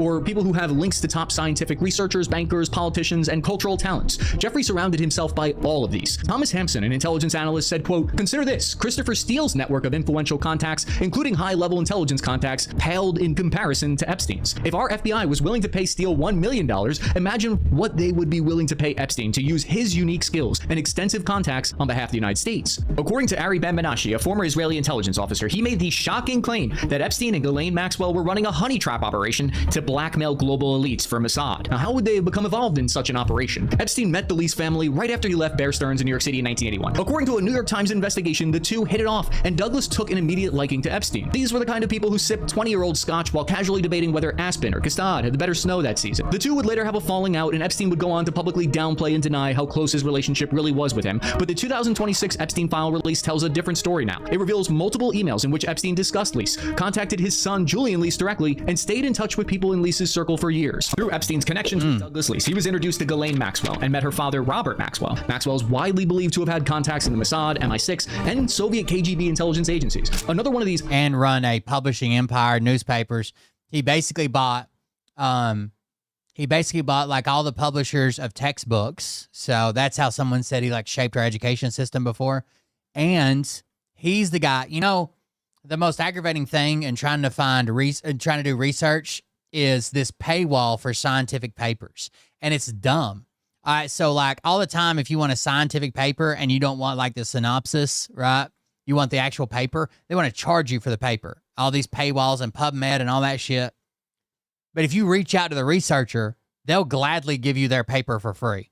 If you can find out who did it, send their email, whatever, they're gladly. But for some reason, they store them all in like this clearinghouse. You got to pay for all these fucking papers. But that's the guy that came up with it, or is credited with coming up with it, and worked for Mossad. High-level fixers for the very elite. After Robert Maxwell's mysterious death, his daughter became Epstein's second in command, essentially. The earliest known instance of them recruiting an underage girl was in 1994. At the same time, hidden surveillance cameras were installed throughout his properties. Sexual entrapment has been a standard intelligence tool for over a century. The other day, I made a joke about that video right there. In 1994. And said it looked like it was in a Kleenex box. And then I was going through the Epstein files, and they're literally talking about putting cameras in a Kleenex box. I did not know that at the time I made the joke. Same time, hidden surveillance cameras were installed throughout his properties. Sexual entrapment has been a standard intelligence tool for over a century. The Soviet system perfected this and called it compromat, or compromising material. The CIA conducted similar operations, drugging men with prostitutes to see what kind of drug and blackmail tactics would work best to extract confidential information in Operation Midnight Climax. Multiple victims testified that Epstein recruited underage girls and instructed them to bring friends, creating a recruitment pipeline. Victims, including Virginia Guthrie, stated under oath that they were trafficked to wealthy and powerful men, including politicians, royalty, and businessmen. Several victims said Epstein kept records, photos, and personal details which they reward, ideology, coercion, or ego. That's Ross is the metaphor. Believed were used for control and intimidation. Then in 2007, it appeared like Epstein was about to actually face accountability for his crimes for the first time. He's arrested in Florida and charged with soliciting prostitution with a minor. However, something shocking happens. He receives an insanely light slap. Blackmail falls under coercion. I guess no, coercion. On the risk for his crimes. The trial resulted in the most lenient sentence that a serial sex criminal has ever received, just 18 months of work release. The prosecution entered into a secret non-prosecution agreement with Epstein. According to a Daily Beast article, Alex Acosta, who was the former U.S. attorney who prosecuted the case, Acosta was later asked, then in charge of the Department of Labor under Trump, why this light plea deal happened. And he said, I was told Epstein belonged to intelligence and was above his pay grade. Actually, he had a female prosecutor below him that I think said that she could put together like 300 fucking people that would come and testify against Epstein, blah, blah, blah. She was told, oh, yeah, we'll look at that. And then she was transferred out of there. And to back off. This statement was not on the record officially, and he would later deny in 2025 ever making it. Acosta lost his job as U.S. Secretary of Labor mainly because of the widespread criticism of how he handled Epstein's prosecution. If this sounds like a crazy conspiracy, it shouldn't, because it actually fits a long pattern in U.S. history, where people tied to intelligence operations are shielded from prosecution. Whitey Bulger was an FBI asset protected for decades despite committing murders and extortion. Barry Seal moved tons of cocaine for cartels while working with U.S. agencies and repeatedly avoided serious prison time. Mark Rich evaded prosecution for massive financial crimes and was ultimately pardoned by the president at the time because of his geopolitical connections. But another pattern, as we'll see, is that no one is able to outlive their usefulness, and when they become liabilities, they often end up dead or missing. Epstein's ties to intelligence communities continued after his prosecution even. Since 2003, Epstein had become close friends with Ehud Barak, the former prime minister of Israel and former head of Israel's military intelligence directorate. The 2026 Epstein file dump revealed a confidential human source to the FBI, claiming they had become convinced that Epstein was spying for the Mossad. However, tips to the FBI do not require any official proof, and notes on the file claim that the FBI did not independently verify the information. What we are left with then is evidence of Jeffrey Epstein donating money to various organizations in Israel. He also helped negotiate security agreements from Israel to West African nations. And it doesn't seem like he was joking. It seemed like he legitimately thought that Jewish people were the ultimate supreme race. His connection with intelligence agencies around the world reveal a shocking look at how he operated outside the law. The ties also extend to Russian intelligence services. In a 2014 email exchange between Epstein and Sergei Belikov, Russia's deputy minister of economic development, Belikov was a trained FSB spy. Epstein emailed Belikov asking advice on how to deal with a Russian escort who was attempting to blackmail one of his business friends. Belikov said he'd look into the woman, and he writes back with a full dossier report on who she is, determining that she, quote, has no one behind her, meaning that she's not connected to anyone powerful in Russia. Epstein then writes himself a draft email on how he's going to respond to the woman, and he says he consulted some friends in the FSB who said that she would be considered an enemy of the people and dealt with extremely harshly if she continued to threaten U.S. businessmen and jeopardize potential investments in Russia's economy.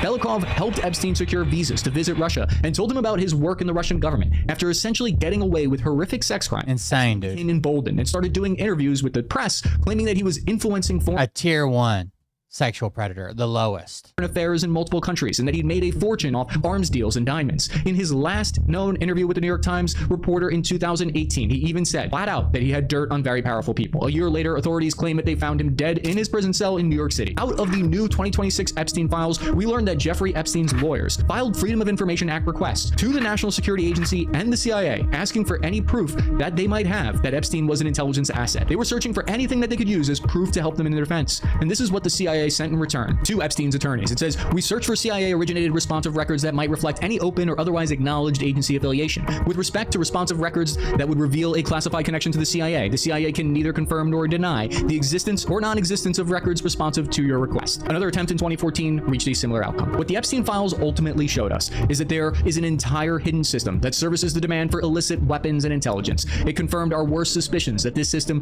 protects the powerful, no matter how destructive they might become. Check out this video on the history of U.S. Black Ops inside China, or this playlist. This is Cappy's Army. All right. On top of that, I got an article I want to read. It might be boring to some of you, but I think it's interesting. So this article is called The PSYOP. It's from bleach.us.com. Where your opinions came from. There's an old story about a Greek philosopher named Diogenes. I don't know. He walked through Athens in broad daylight, holding a lamp, searching for one honest man. He never found one. This report won't find one either. But if you rode into the storm, it will show you something worse, where your opinions came from. The evidence presented in this report suggests that if you got your politics from the Chans, QAnon, from the Save the Children movement, you got them from a network built by a pedophile with documented intelligence ties.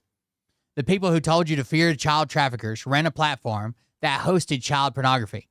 The people who told you the elites were pedophiles got their talking points from an actual pedophiles network.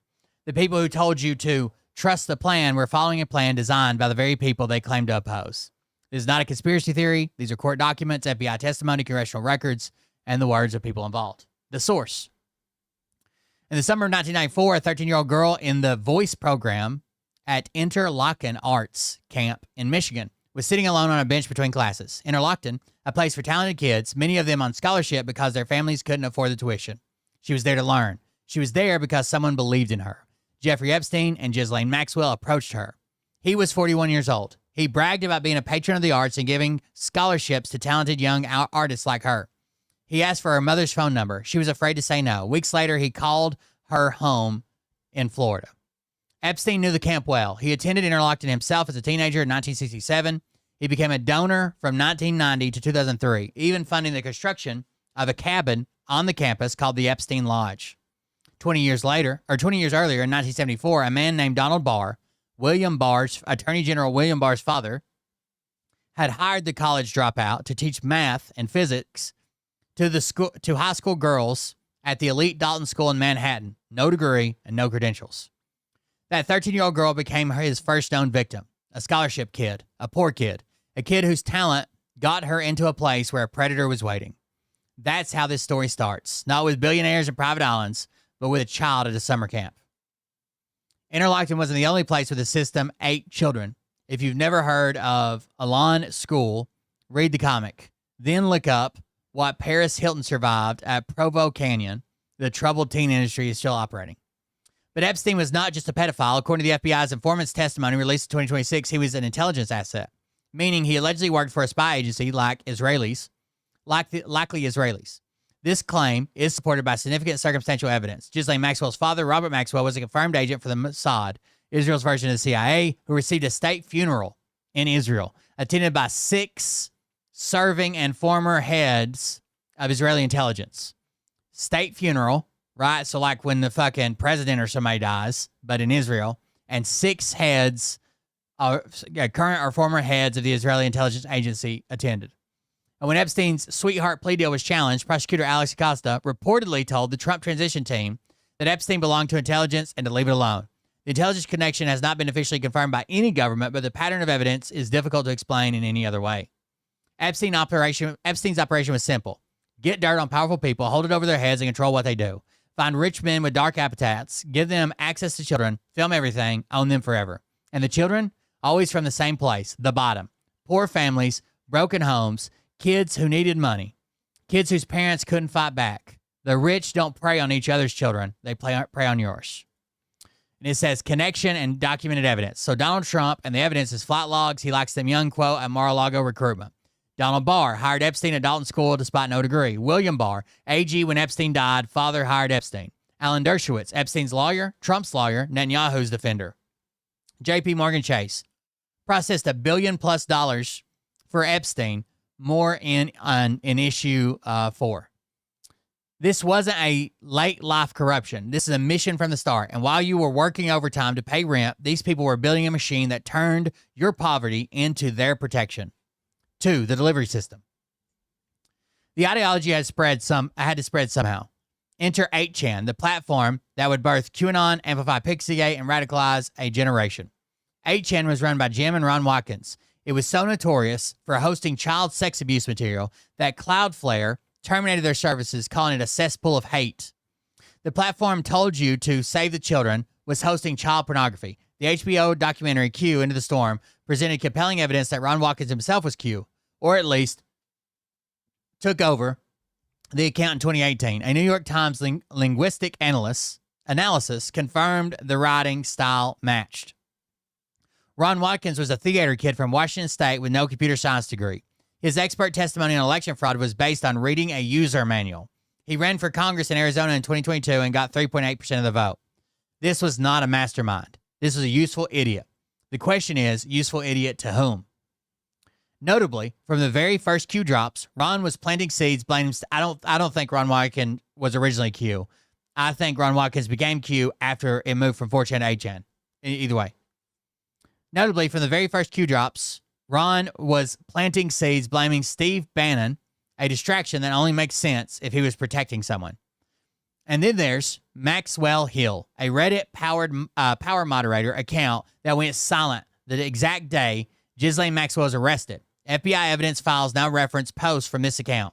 The person who helped run Epstein's operation may have been shaping what millions of people saw on Reddit for years. This is a Reddit conspiracy, a Reddit-spiracy. But there's a lot of circumstantial evidence around this. Maxwell Hill disappeared literally the day that Maxwell was arrested, posted during times where, like, Maxwell, we knew that she was, like, in this place, the weird time zone. There's a lot of evidence, circumstantial evidence, that could be Ghislaine Maxwell. 3, the weaponization. Steve Bannon understood something in 2005 that would change American politics. Angry young men on the internet could be weaponized. He discovered this running a World of Warcraft gold farming operation, paying people to grind video game currency and sell it for real money. These guys, he told a reporter, these rootless white males had monster power.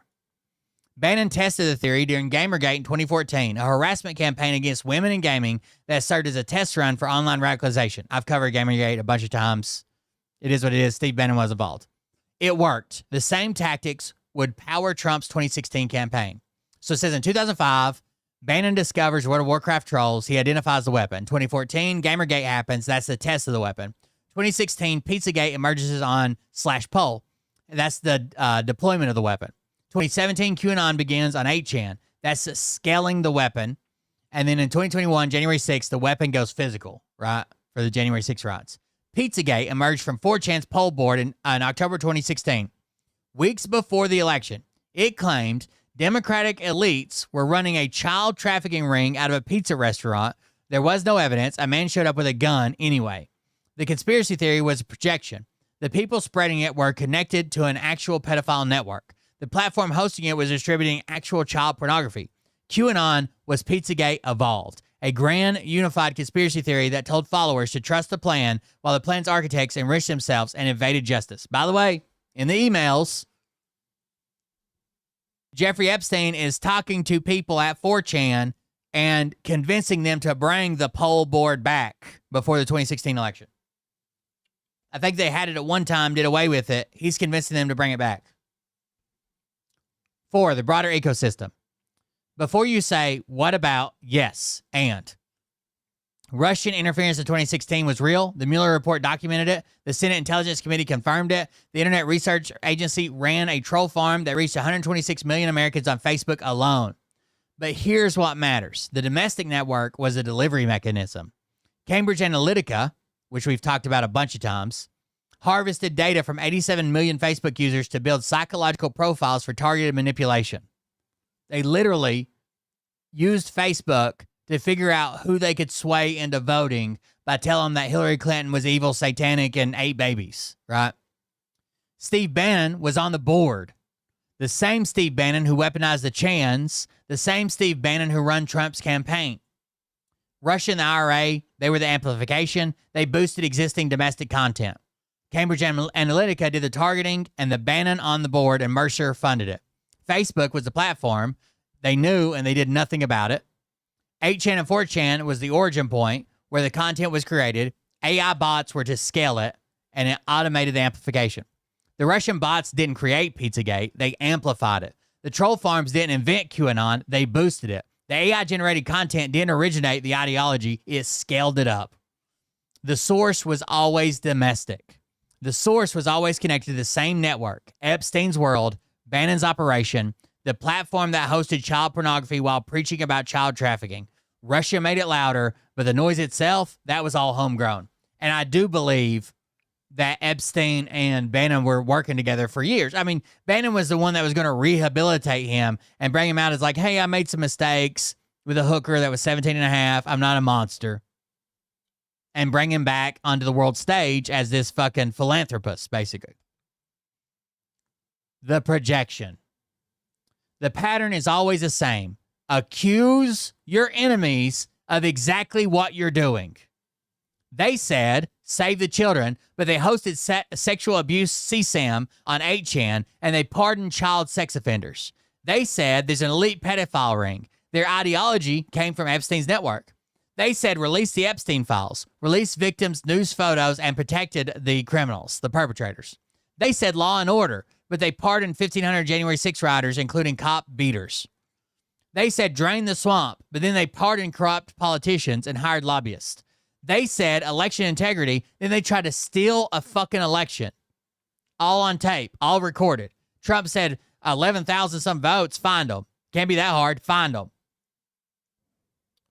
When the DOJ finally released the Epstein files in 2026, they included unredacted nude photographs of victims. Some flagged as possible child sexual abuse material.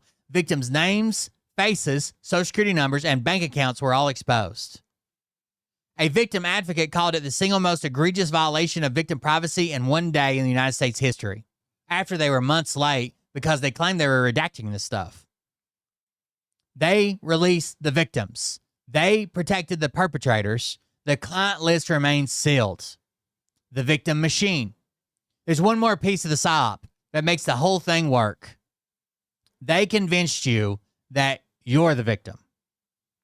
Not the immigrants in detention centers, not the trans kids being legislated out of existence, not black families whose neighborhoods were redlined into poverty. You, the straight white guy who can't say what he wants anymore. Listen to their language. Really listen. What they say. I can't say anything anymore, what it actually means. People push back when I say bigoted and racist things, and I don't like it. Everyone calls me a racist. What it really means, I keep saying racist things and getting called out. DEI is the real racism. It means equality feels like oppression when you're used to privilege. White men are under attack. Other people are getting rights, and I think that means I'm losing mine. You can't even be proud to be an American. I want to be proud without acknowledging what we did. They're erasing our culture. Other cultures are becoming visible, and I'm not the default anymore. Men under attack. Women have standards now, and I don't meet them. It's racist to have DEI. I want the system that benefits me to stay exactly how it is. This is the engine. This is how they get you from I'm a regular guy to I'm voting for the guy who wants to deport 11 million people. The pipeline works like this. Before we go there, let's do this.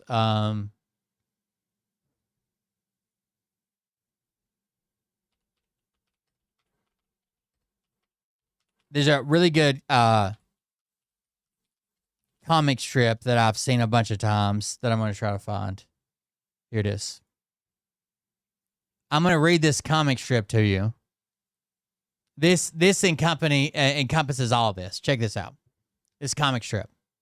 So this guy's at like a Starbucks or something. The person's got a nose ring and gauges and a crop top on.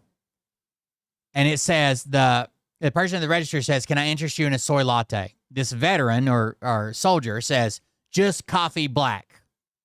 Caramel macchiato, just coffee black.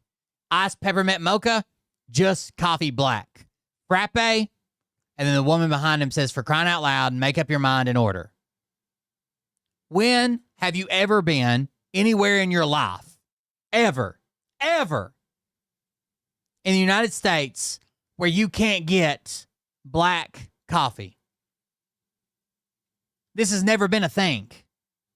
We're not taking anything away from anybody, and it never has been. But they've convinced their weaponized voters that they're losing something because other people are gaining something. Right? I like black coffee. Have it. Well, caramel macchiato exists. Okay. Maybe that's someone else's fucking literal cup of tea. I just like black coffee. There's always been black coffee. And it still exists. But they've convinced people that share memes like this, that because other people have an option, other people have a way out, other people have their preferred option, that you're losing yours somehow. And I've seen this meme probably shared 1,000 fucking times on Facebook. It's the dumbest thing ever. Anywhere you go, at any time, you can get black coffee. And if I want to come order a fucking frappe after you, I can do that too. And you didn't lose anything. All right, back to the, let's write up. All right, here's how the pipeline works. You create a grievance. You're being replaced. Your voice doesn't matter. They hate you for being white, male, Christian American. We've heard all these things. You validate this persecution. Remember how many years they told us there was a war on Christmas? Why? Because other people say happy holidays? What the fuck are you talking about? Oh, they say Xmas. Xmas is in some of the original fucking manuscripts from when the Bible was goddamn invented, bro. Validate the persecution. See? They called you a racist just for asking questions. They want to silence you. Offer the tribe. We're the only ones who understand. We're the only ones fighting for you. And then radicalize. If they're going to call you a racist no matter what, you might as well go all in. Ryan Upchurch is an example of this. Check this out.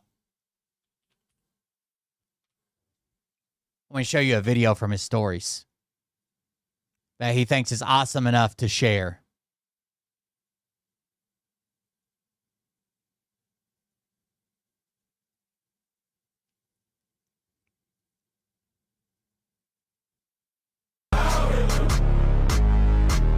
So he's got the Heil Hitler song playing.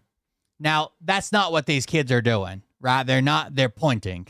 And they're pointing towards the school. It's like a thing they do at this school. I searched this photo. I found images of it. They're pointing literally to where their school is from the football field. And they all do it, I think, after the game's over in the fourth quarter or something like that. But it's playing the Heil Hitler song.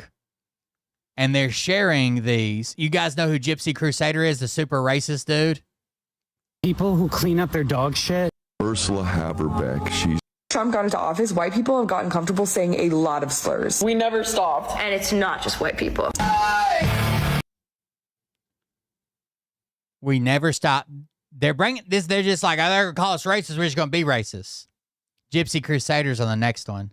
Hold on. See if I can put it. Right here. Gypsy Crusader calls people monkeys, calls people the N-word, goes on these things. claims that Antifa attacked him, but look at the horrible things he does. And watch these kids. Look how young how old is this kid? 10? 11?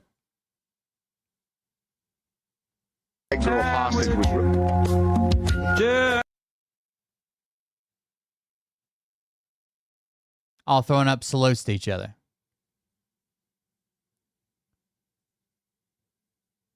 It's fucking insane, dude.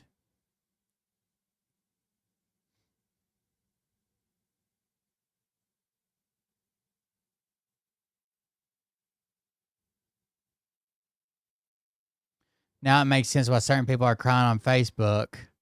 They used to work for you. Homie changed the names on his socials and played the victim after he got caught with the phone. Laugh out loud. You have sucked church's ass for a year now. Your lips tired yet? Being on the right side of history is sucking ass. I would hate to be on your side. Okay. All right, ladies and gentlemen, we are going to be... I want to see if he just says anything else racist, and we'll go back. Artist page of church in about 15 minutes. And boy, do we got some information that the citizens of America are really going to want to chime into. I will see y'all there. Citizens data. Smelly hole. Who was it that was at the Governor's Club? You were talking about that one time. You're like, yeah, man, I hooked this Tennessee official up with some lady, and she gave him a STD. Yikes. Who the fuck are you talking about? You know that's like fucking like illegal and shit. It's like biochemical terrorism or something if you knew about that. Did you know about that? Because that's fucked up. You for damn sure tried to do that to Hosier because I warned him about it. I said, yo, don't hang out with them motherfuckers. He said, why? I was like, bro, Jelly Roll fucking called me out of nowhere, got my number from somebody who hit me up, was like, hey, Hosier's in town. You may send a bitch over there to give him something he can't get rid of. I said, no, why the fuck would you do that? I don't hate nobody that much. And then I told Hosier, because that's fucked up. So maybe the Governor's Club thing is true. You know, I find it weird that shit's coming out where they were hitting up Epstein about something to get rid of STDs, right? Oh, fuck. Well, that's crazy because you just was saying, hey, I'm like Ghislaine Maxwell. Man, it's like end good for y'all, bro. And didn't you just get pardoned or something by like somebody in Nashville? And ain't you friends with fucking Mayor O'Connell? Man, y'all motherfuckers, y'all got something going on. Hey, not only that, Jill, you got pictures with the motherfucker, bro. Mayor O'Connell. Mayor O'Connell is, his wife works at Vanderbilt Children's. Why would it be weird for a gigantic country music singer to have pictures with the mayor of Nashville? I'm just asking. Hospital, nigga. And guess what's in the Epstein files? Vanderbilt Children's Hospital, nigga. Oh, church, ain't you scared? Fuck no. Fuck these people. Ain't nobody fucking worried about no bitch ass pedophile. Fuck y'all. Do something about it. You ain't, and you ain't. Hey, Daredorf, you in them nose rings? Guess what? You ain't got no dump truck company. Don't hit it. Don't hit it. Don't let Bruce hit it. Lori's like, I like dump trucks. I'll go ahead, boy.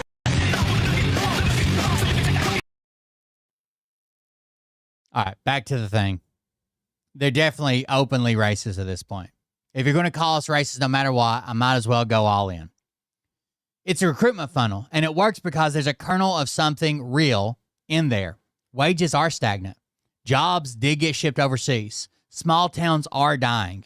But instead of pointing you at the billionaires who did that to you, they pointed you at the immigrant making $8 an hour picking fucking strawberries.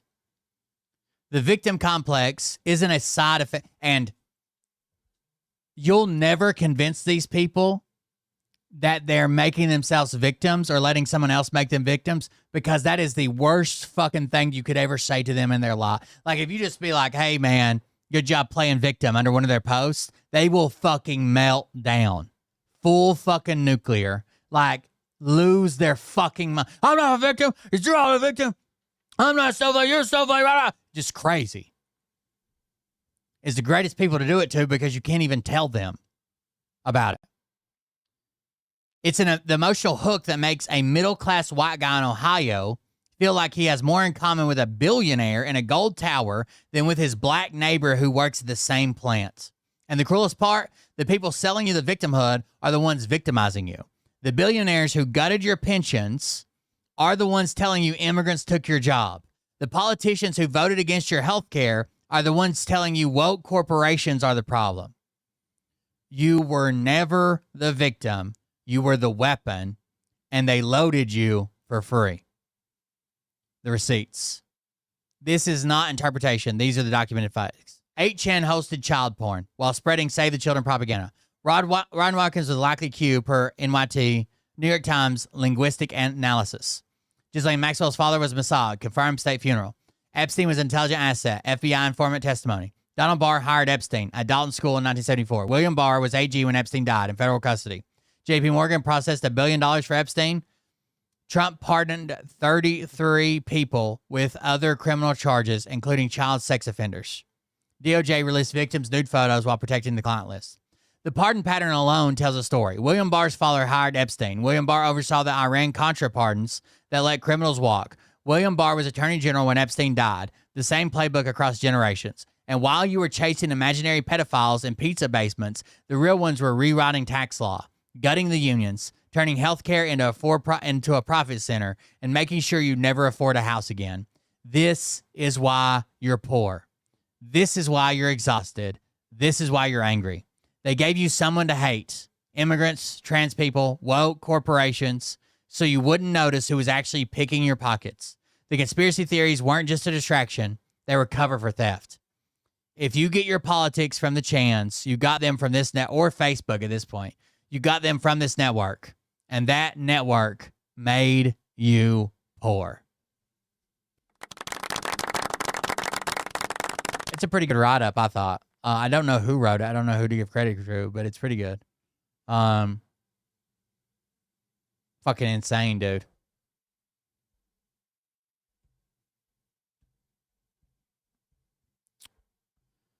Understanding the problem is step one. Here's what you can do. Contact your representatives, ACLU, Southern Poverty Law Center, Protect Democracy. It's got scripts and numbers, blah, blah, blah.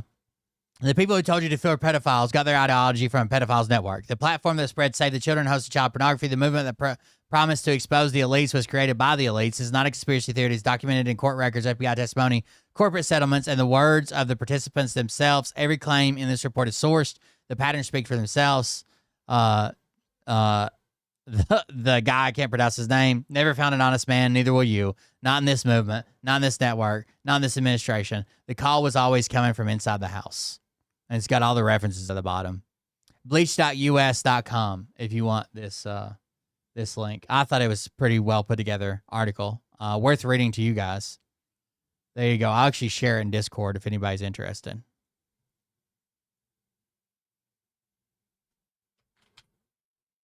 All right, back to some videos, I guess.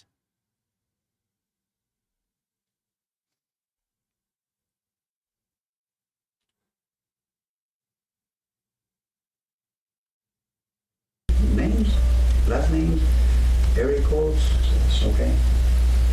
Who created this book? Epstein himself. This book was made by Epstein? This is a video of an FBI sting operation with Jeffrey Epstein's former house manager and an undercover FBI employee from 2009. The Palm Beach house manager, Alfredo Rodriguez, believes he is selling Epstein's address book to someone representing a lawyer of Epstein's victim. Little black book. You will see a lot of important people here. He claims that the book contains contacts of powerful people, as well as Epstein's victims. So those are mostly underage girls, those numbers? They were very young. A source familiar with the case confirmed the video shows the sting operation, which court documents show happened 2 years after the FBI demanded that Rodriguez turn over any Epstein documents. Instead, court documents say he kept the address book and tried to sell it for $50,000. He got more time in prison than Epstein got in the Florida case. The butler trying to sell this book got more time trying to sell it to a lawyer that he thought was representing Epstein's victims. Fredo, how are you? How you doing? In the occasionally redacted 45-minute video of the meeting, Rodriguez implicates Ghislaine Maxwell, Epstein's close associate, who's now serving a 20-year sentence for sex trafficking of minors. Ghislaine Maxwell was his former companion, a very powerful lady from England. She would go to the former Eastern countries in Europe and find girls for Epstein. And I knew that because I went with my wife. Rodriguez also claims that Maxwell kept a computer database of girls, something he said he saw briefly once. What kind of pictures? Naked girls from all. I already did. From what I said. From Czechoslovakia, from Brazil, from all minors, all young girls. Very young, very young. Like when you say very young, how young are we talking? 16, 17. The teenagers, they have braces, most of them. Rodriguez provided no evidence to support the existence of the database. The video, released as part of the recent trove of Epstein documents, abruptly ends after the agent hands Rodriguez a bag of cash and says he will call the lawyer. Rodriguez was arrested for failing to turn over the book as evidence. He claimed the book was his property and that he should be compensated for it, saying it was his insurance policy and that he feared Epstein would make him disappear or harm him. He eventually pleaded guilty to obstruction charges. At sentencing, prosecutors said that if Rodriguez had turned over the book in 2007, when authorities first requested it, it would have significantly advanced the ball toward bringing Epstein to trial, rather than allowing him. Imagine the butler gets arrested, but not the fucking pedophiles. To secure a plea. That's the world we're living in currently. Was sentenced to 18 months in prison and died in 2014. After this video was published, the Justice Department said it failed to obscure the face of an undercover person in the video. CNN has updated its videos with the face of the undercover person obscured. They didn't even get the redaction on this one right.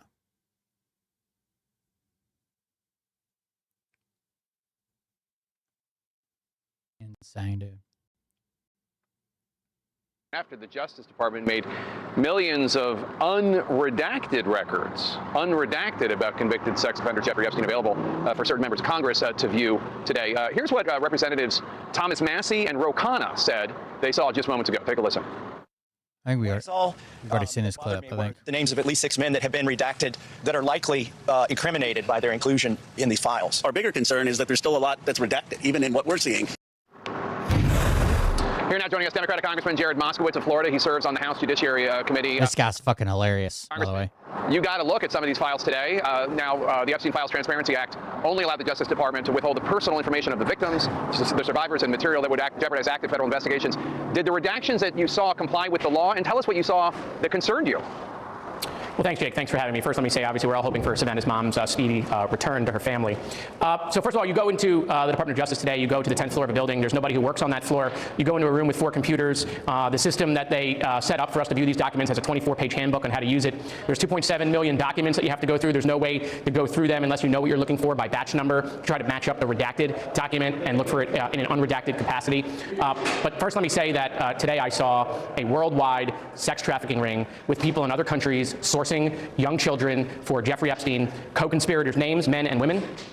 Clearly other people that might be on the client list that are on text messages and emails. Over-redaction, dramatic over-redaction. It looks like intentionally so. And then documents that are still redacted. And when we asked why these were redacted, that's because they were submitted into this electronic system redacted. And the people that were at our disposal to ask those questions did not know why they were still redacted, Jake. Could you identify any of the names of individuals who are mentioned in the files that concern you? And if you're afraid of doing it with me now because of fear of lawsuit, there is the speech and debate clause of the Constitution. Obviously, you could go to the floor of the House and you could say it and not be sued. Can you tell us anybody? Well, Jake, we have Pam Bondi coming to the Judiciary Committee hearing on Wednesday, as you mentioned. It's the first time she's coming to the Judiciary hearing. She's the only cabinet secretary yet to appear in the House on the Committee of Jurisdiction. And I think we're going to give her the opportunity to start naming people. I think that's what Thomas Massey and Ro Khanna have talked about. Obviously, these names need to come out. I think the DOJ needs to release an unredacted version of these documents while still keeping the victims' names secure. But there are clearly co-conspirators in here that they can name. Okay, I mean, in the documents I saw, we got pictures and their names. They're talking about sourcing girls. There's people in Paris. There's people in Russia. There's people in Czech sourcing girls for Jeffrey Epstein, and then other people talking about these girls being sent to them. They refer to them as, you know, we're dropping the child off. I mean, it's really gross, Jake, on how these people are talking about this stuff in text message and email. I think the American people need to see it and understand that this is a worldwide network that Jeffrey Epstein was running. Today, Ghislaine Maxwell's attorney said she's prepared to speak fully and honestly. She took the fifth with the House Oversight Committee earlier. But she said she'll speak fully and honestly, but only if given clemency by President Trump. And her attorney essentially at the same time was saying, hey, you know, Ghislaine Maxwell's the only person who could clear President Trump and President Clinton and say they're innocent of wrongdoing. Some people might see that as a quid pro quo. What was your reaction? That's exactly what it is, Jake. First of all, why was she moved from the maximum security prison? Why did Todd Blanche move her? You know, I hope we get an answer from Pam Bondi on Wednesday. Nobody seems to know why she was moved. Who directed that? What was that exchange for? By the way, when she talked to Todd Blanche, she didn't claim any Fifth Amendment privilege, and so her right to remain silent. And so all of a sudden now, I mean, this is another failed, you know, Comer, you know, hearing that he has where he says Ghislaine Maxwell's coming in to talk and we're going to get the truth, and when we get nothing. She needs to go back to that maximum security prison. There should be no deal for clemency for her to bail anybody out. But at the end of the day, we need to know why she was given this deal, why she was moved, what did she trade for, and what does the administration know that they're not telling us? Democratic Congressman Jared Moskowitz of Florida, thanks so much. Always good to have you on. Joining us now, California Democratic Congressman Ro Khanna sits on the House Oversight Committee, sat in on the Maxwell testimony and viewed some of the unredacted files today. So, Congressman, what are your biggest takeaways after viewing some of those unredacted documents? that too much of it was still redacted. Anderson, you'll remember that in March, the FBI had 1,000 personnel going through these files. Donald Trump had ordered them to go through the files, and they made many redactions. And it looks like what happened is those files were redacted then, and then they sent them over to Justice, and Justice kept those redactions. Well, the FBI works for Pam Bondi, and they need to unscrub the redactions that the FBI made to comply with the Epstein Transparency Act. So even the files you saw were redacted?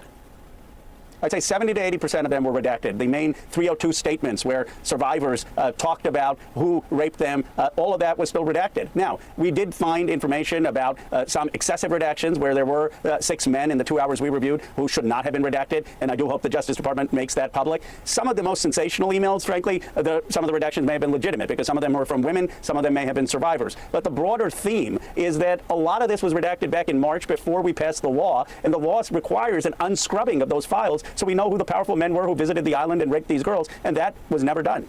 You were at Maxwell's deposition with the House Oversight Committee today. She invoked her Fifth Amendment right multiple times and also promised to clear President Trump's name in exchange for clemency. I'm wondering what your takeaway was from that and the whole deposition itself.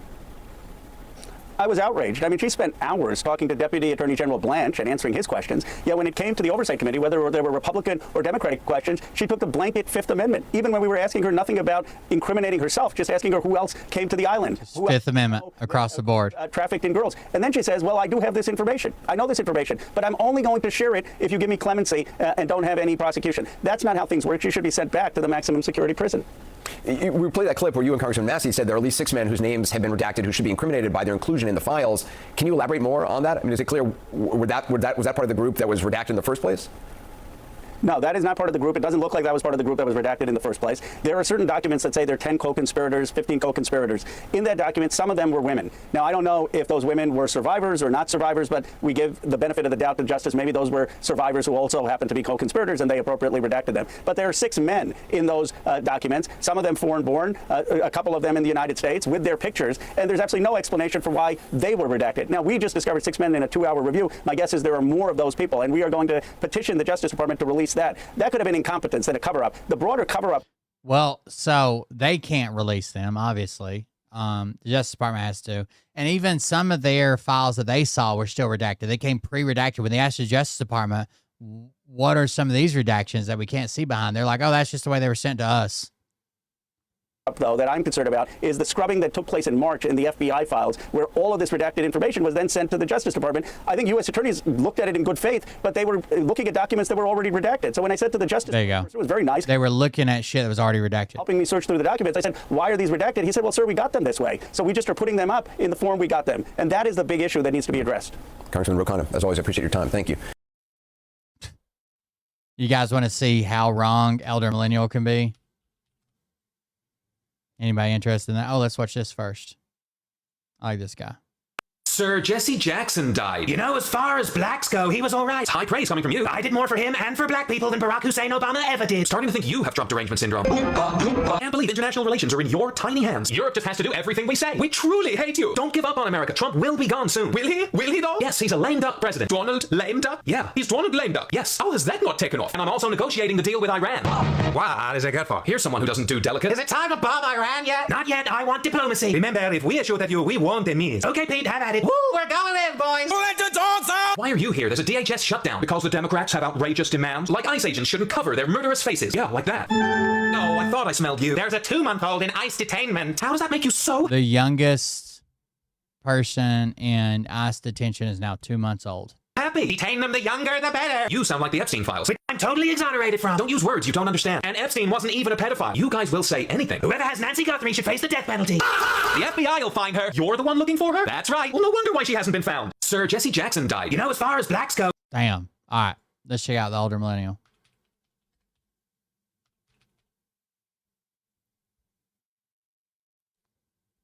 One of the searches is P's pants. Let's talk about how wrong this... Again, his sources are Twitter memes. 100% guaranteed. 100%. Because if he did the least amount of research, besides just making a video about a meme he saw, he would know this is wrong. You guys tell me if this sounds believable. And the people in his comments are what kills me. They're like, thanks for standing up for the truth. Thanks for researching this. Thanks for being the one that's actually well-versed in the topic instead of these crazy lefties who just repeat everything they see. Like, what the fuck? Listen to this. You can't charge money to go and vote. It's unconstitutional, you muppet. You can't charge money to go and vote. It's unconstitutional, you fucking muppet. Let's see his response. Let's see it. Constitutional, you muppet. You can, because the Supreme Court already determined this back in 2013 with the case v. Bloomberg. The Supreme Court determined that you can charge... Okay, couple things. The Supreme Court, Kwong v. Bloomberg, okay? The Supreme Court has never, ever, ever, ever heard Kwong v. Bloomberg, okay? Now, the Second Circuit Court of Appeals, the Court of Appeals in the Second Circuit, has heard Kwong, Kwong, v. Bloomberg. And what it upheld was that you can have a fee for like a firearms license or whatever, right? So you have to have, you're in another state where you have to have a firearms permit or license or whatever. You can have a fee. And it's not unconstitutional because the fee is actually designed to defray, that's the word they use, defray the administrative cost of processing a license, not to prohibit you in some way for your right to bear arms. So there can be a fee attached to gun ownership specifically, as long as that fee is in line with some type of tradition and it's used to not keep you from having the right to bear arms, but to offset the cost of like background checks and fingerprints and whatever the fuck your state does when they do this, right? Mental health fucking exam. I don't know what states do what. It wasn't the Supreme Court, and it has nothing to do with voting, but let's let him tell it. Bloomberg. The Supreme Court determined that you can charge fees for the exercise of constitutional rights as long as those fees do not exceed the cost to administrate that right. That's why you can have licensing fees on firearms, which you guys love to forget this, is also a constitutional right. It's the reason cities and places can charge fees for parades and speaking events and gatherings. It's the reason you can be charged travel fees and why your passport actually costs money. It's the reason you can be charged administrative fees and legal fees when you go to court. Because Kwong v. Bloomberg. All right, so passport, guns, administrative fees. Those are what he's using as examples. In 2013 cemented the fact that you can charge fees for the execution of constitutional rights. Now, of course, I didn't expect you to know that because you base your arguments in public sentiment and saying what your audience wants to hear. You base your arguments in things CNN and MSNBC tell you when you really should be basing it in case law and historical context. And I don't know, crazy thought, facts.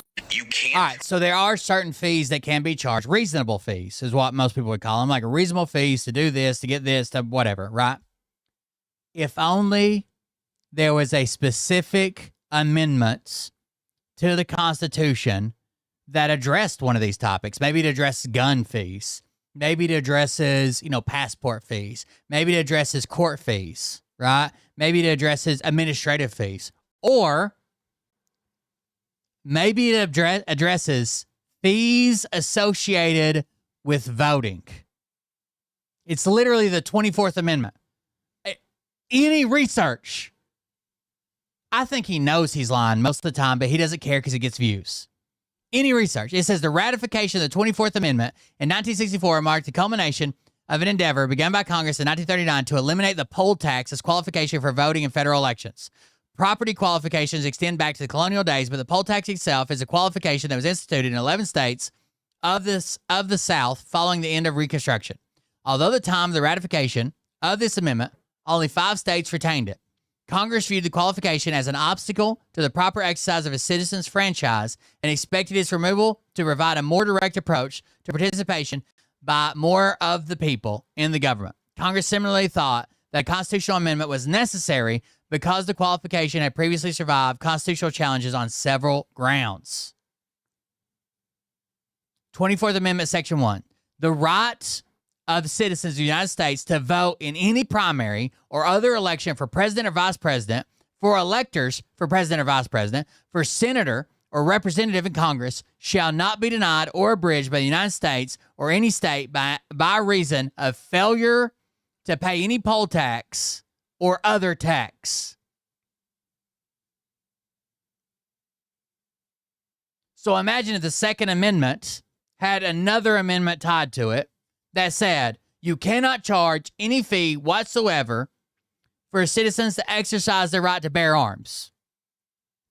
Or imagine an amendment that says you cannot charge any type of administrative or court fees to U.S. citizens for any reason whatsoever if they have to appear in court. The 24th Amendment literally says you cannot charge people to vote. Now, will lawyers argue like, well, they're not charging to vote, they're charging for this, they're charging for that, whatever? Probably. But this is not the same as the not Supreme Court case that you lied about. It was the Court of Appeals, right? In the Second District, or Second Circuit. And it had nothing to do with voting. You just lied about that. It had nothing to do with court fees. It has nothing to do with administrative fees. It has nothing to do with passport fees. Like, he knows he's lying, right? The Congress shall have power to enforce this article by appropriate legislation. Not long after the ratification of the amendment applicable only to federal elections, Congress, by statute, authorized the Attorney General to seek injunctive relief against use of the poll tax as a means of racial discrimination in state elections, and the Supreme Court held that the poll tax discriminated on the basis of wealth in violation of Equal Protections Clause. In Harmon v.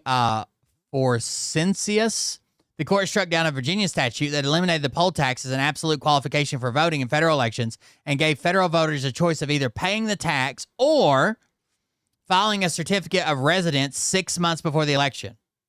So this has already been argued in the Supreme Court about like, oh, well, you don't have to pay any money. You can just fill out this paper. Nope, not good enough.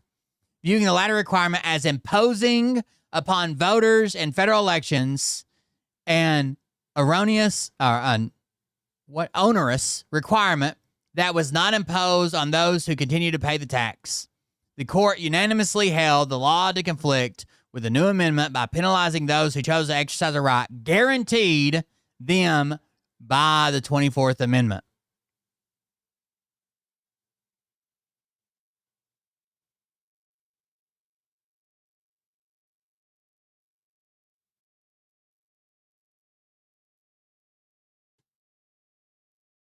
He knows he's lying, right? I truly admire your ability to not let any facts get in the way of your opinion. It's all memes. Someone even says still a poll tax, still unconstitutional. No, it's not. Just like a firearm licensing fee is an unconstitutional restriction to your Second Amendment rights, and legal fees aren't a restriction on your right to a fair trial. That was his response.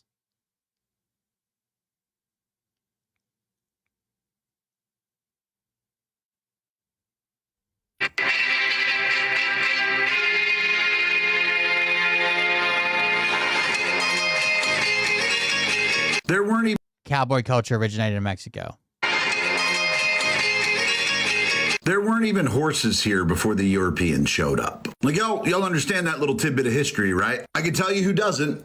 Alexandria Ocasio-Cortez, where she said my favorite part was when he said that American cowboys came from Spain. And I believe that the Mexicans and descendants of African enslaved peoples would like to have a word on that. Horses did not exist on either American continent before the Europeans brought them over. I mean, that's not completely true. Horses did exist tens of thousands of years ago on this continent, but they died out, I think, like 16,000 years ago. So the culture that was here, the cowboy culture, that's not Mexican. They didn't even have the tools.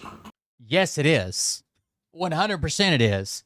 So just because they brought horses here in the late 1400s, that spread like wildfire, and that culture that became very cowboy-esque, 100% came from Mexico.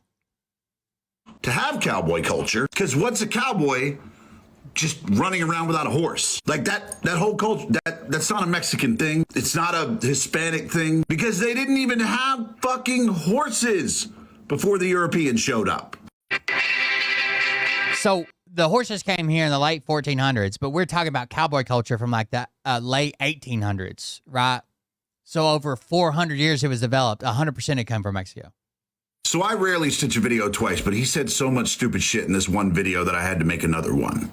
Make passports free. Make getting Yes, modern American cowboy culture is fundamentally rooted in Mexican tradition, stemming from the vaqueros, Mexican cattle drivers who worked in northern Mexico and what is now southwest United States starting in the 1500s. American cowboys adapted, and renamed much of the gear, skills, and vocabulary, such as chaps, chaparras, lariats, which was lereta, and bronco busting from these original mounted herdsmen.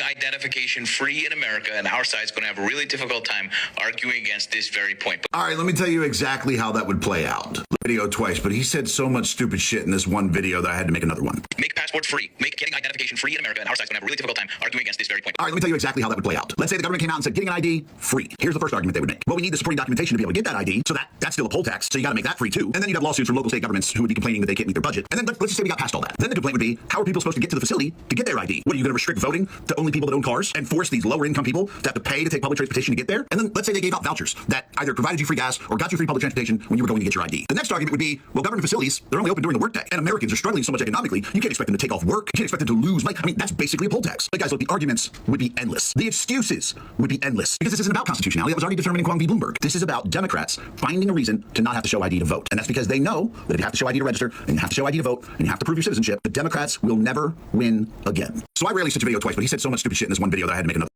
So Republicans want to not be called racist. They need to stop doing shit like this. He's talking about this. So Republicans want to not be called racist. They need to If they force us to choose, the choice between dogs and Muslims is not a difficult one.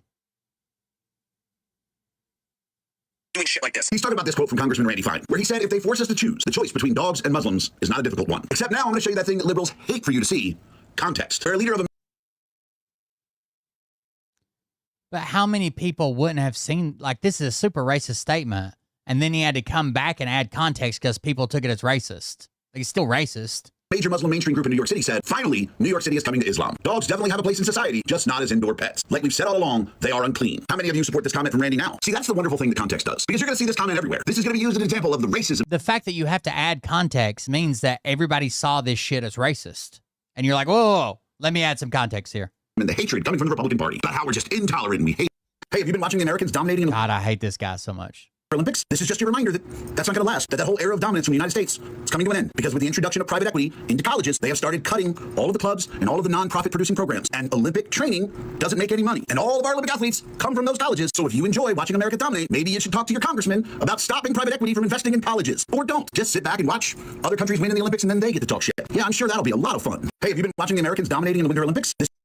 It's official. Florida has arrested its first individual under the new anti-immigrant law, SB 1718. No, they haven't, because SB 1718 doesn't institute any new rules for arresting people. And thankfully, she says the real reason he was arrested about 30 seconds later. Abjakan is an undocumented Mexican immigrant, and the 6 individuals who were with him inside the van were also undocumented. 7 illegal immigrants in a tinted-out van. That's why he was arrested, because he's an illegal immigrant. It has nothing to do with SB 718. Because all 1718 does is say, we got to use E-Verify before you hire people. There's more data collection at hospitals, and just has more strict rules regarding the hiring of illegal immigrants in the state of Florida. It's a law that affects employers. It's not a law that affects the people. The reason he was arrested is because he's an illegal immigrant and was hanging out in a van with 6 other illegal immigrants. Stop making shit up. It's official. Florida has arrested its... Imagine this guy. Imagine this guy saying, stop making shit up.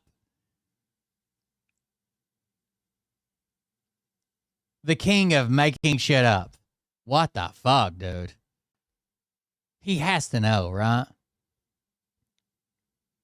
By the way, he's one of those people that look like he would be in decent shape on the video. He's not. Joe, when you're ready to do community service, let me know. Yeah.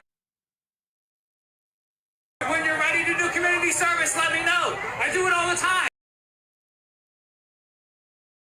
I don't know why his face looks like he'd be in better shape than he is. This isn't funny. He was also just recently arrested. And while he was being tased from running from the cops, he was pissing himself, saying, I'm sorry, I can't stop peeing, I'm urinating. Oh, here it is. Okay. I'm peeing, I'm sorry. I'm peeing, I'm sorry. I'm sorry, I'm peeing. Okay. I'm peeing, I'm sorry. I'm sorry. He was running from a warrant he had, for not completing his fucking probation from a DUI he had, not paying his fees and not showing up at his meetings, and a TikToker tracked him down in the Airbnbs he was hiding in. They're there. I'm sorry, I'm peeing. Okay. I'm peeing. I'm sorry. I'm peeing. Yeah, you're good. It's all good. They're there. What a fucking loser. I wonder what Shane Morris is doing. We haven't checked on him in a while. They were doing this really cool thing that was supposed to be helping veterans with their VA home loan and get into affordable housing and blah, blah, blah, blah, blah. And that kind of all blew up, and they all pointed fingers at each other. They had that VA home loan lady or something, it's like her name, and they had Shane Morris and a couple more people, and it blew up, and everybody picked sides and started pointing at everybody else. I don't know. It seemed like a cool program. In fact, apparently, I don't know how to look this type of stuff up, but apparently there are people like getting grants and potentially even using their VA home loan to buy like 4 and 8 unit apartments, I guess, complexes, and then like buying that and then living in one and then putting homeless veterans in some of them and then getting funding to the VA. That would be really cool. I also saw this thing where they're making this trailer that has like 8 tiny sleeping areas in it. And you have to check in to get a key to sleep in it. And they also put you on a program to like, okay, what do you need? You need your ID documents? Do you need a job? Do you need mental health care? What they make you go through a program while you're living there, so it's not just like a place for homeless people to hang out. There's a bunch of cool things going on, but I think it'd be fun to have a homeless vet. I've thought about starting a charity. I don't know. I hope none of you take this personally, because many of y'all have sent me messages about the Unfuck America tour and the content creators on it, or I guess a non-profit maybe, etc., and said, what do you think about these people? And the answer is, I don't think about these people ever. I never have. I never will. They don't even operate in the same galaxy or world I'm in, and there is no reality where I could see myself, even as a content creator with a large following, wanting to go out for some roadshow of debating stupid people. I go to great lengths in my personal life and my He's talking about the Unfuck America tour. Destiny's really good on it. Life to surround myself with intellectually stimulating, smart people who challenge me intellectually, not stupid people who are putting forth obtuse arguments for the sake of clicks and engagement. That's just not the world I want to operate in. But with regards to these content creators, I want y'all to think about them just as people for a moment, not as content creators. Are these content creators, outside of the lens you view them through here on the TikTok machine, are they the kind of folks that have led happy, successful, fulfilled lives before these moments? Before you got to know them through the internet, what did their career look like? What did their accomplishments look like? Were they making responsible decisions? Were they hitting the goal? I was cooking dinner earlier and a song came across algorithmically on Spotify. It was Best I Ever Had by Drake. It was off his debut album, So Far Gone, that came out January the 1st, 2009. That means Best I Ever Had is now 17 years old, which makes it accurate to the title of the song. I was cooking dinner earlier. I'm really excited that my son's learning to read. I think it's great, but what in the Silence of the Lambs is going on here? The cat is cut. Why are we cutting up cats? Why can't the cat can run? The cat has a hat. Who's cutting up cats? What kind of sentence is this? This doesn't even make sense. I'm really excited. I went to my local record store yesterday and picked up 3 new records. So special thanks to the CD seller here in Northern Virginia. If you're in the Reston area, highly recommend the CD seller. Their staff is amazing. Now, you will note that I have a TikTok shop link below. If you do not have access to your local record store, what's a little girl? Mm-hmm. Yeah, she's on the front of the album. What else is on the front of the album? A robot. A robot. Why do you think the robot's there? This album is called Yoshimi Battles the Pink Robots. Is that a pink robot? Mm-hmm. Yeah. This is an album by The Flaming Lips, and it is a psychedelic pop album, which is really enjoyable, and I'm going to get into it and why in just a moment. The next album I got is... I don't know if that's when I was working in country music, right? It was always a challenge because I was talking to someone who was a manager for, country artists out of Oklahoma. We just signed with Sony Music. And these are not data people. And I want to help you understand something. Scientists are not necessarily always people who understand their own data either. They're in many ways no better than the bartender who is now managing a country artist in Nashville. What do you want? I need your analytics data. Can you spell analytics for me really fast? A-N-A-L. No, I'm not doing that. No, just let me finish the word. Just please, let me finish the word. Analytics. I need your analytics data. When I was working in country music, right, it was... The thing about the alternative halftime show is that it fundamentally misses cultural exchange and what it means to build and share your culture with other people. Because there is nothing more quintessentially American than football. From Friday Night Lights, high school football, getting some funnel cake and sitting down in some cold-ass high school bleachers. Yeah, I think the bigger win is, we might have had a Spanish-speaking halftime show, but how many more people around the world watch football that they wouldn't typically watch? Because, like, we're introducing football to way more fucking people than we are introducing Spanish to football fans. Or Americans. To find a more energetic environment than Sanford Stadium on a Saturday morning with the band going, the Iron Bowl, Auburn versus Alabama, Michigan, Ohio State, the tailgating beforehand, that is quintessentially American culture. The Super Bowl is the culmination of all of those lives and careers, these high school kids, the college kids that go on to play professional football to reach the climax of their sport. And then we layer it with more layers of American culture. It's buffalo wings, it's smoked brisket, it's 7-layer cheese dip. We are celebrating cholesterol, American culture. And in that moment, I need y'all to understand that the NFL wants to grow the footprint of American football. That's why every single year, Roger Goodell, the commissioner of the NFL, has chosen to play more games in England and Germany and Brazil. We are trying to make this a more global sport. We share our culture with more people. Cultural exchange means inviting... The way soccer is all over the rest of the world and now coming to the U.S., we're trying to take football to the rest of the world. In Bad Bunny, a predominantly... Yo. And I want to talk now about the other side, because I want to talk about the cities. Because, when you talk about the shining city on a hill, it's just a city. It's just a city. The thing is about cities is that they're filled often with highly educated people, and they're nice. That's it. That's the secret. When you concentrate smart, curious, driven people in one place, they attract more smart, curious, driven people. And you end up with this self-reinforcing ecosystem that produces culture and innovation and great restaurants and cool conversations and this vibe. The vibes are good. The vibe is people who are engaged and interested in the world and want to make it a better place. Cities are not magic. Right, that's the worst thing about football is fucking CTE and shit. Or just what happened when you let human capital compound in one place. And this TBIs. is not limited to the... I've got enough TBIs to be a fucking expert, I think. The obvious coastal cities. That's how it works. I was just in Huntsville, Alabama at the Space and Rocket Center, and it was genuinely one of the most pleasant American cities that I've ever visited. Huntsville has more PhDs per capita than any city in the United States. Everywhere I went, everyone I talked to existed in a culture that rewarded education and aptitude, and you could feel it. The baseline assumption was learning is good. Knowing things is an asset. It's not a liability. And that is fundamentally, at a molecular level, what this all comes down to. If you want the most vibrant, thriving economy possible, the single best thing you can do is identify your smart, curious, capable people, and then get the fuck out of their way. Let them flourish. Fund their research, build the infrastructure that allows these complex ideas to cross-pollinate. Because that's where ingenuity comes from. That's where the bleeding edge of technology and medicine and robotics and bioscience, that's where it all lives. If you have smart people who are failing to reach their potential because they can't afford college or they can't afford childcare. There's like a famous quote. I'm trying not to fuck it up. It says, it's like, I am less interested in the weights and the convolutions of Einstein's brain than in the near certainty that people of equal talent have lived and died in cotton fields and sweatshops.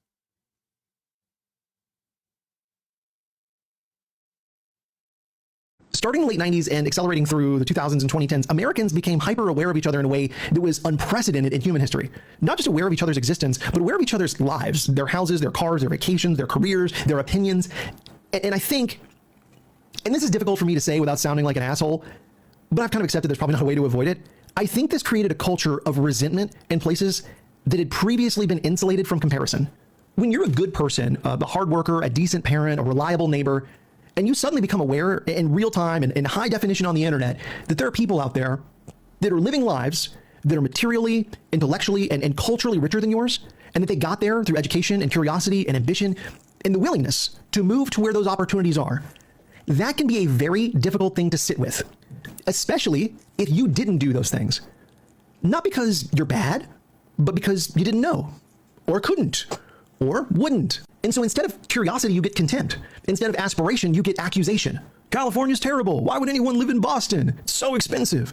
You hear this constantly from people who have never been to California and have no idea what life in Boston actually entails.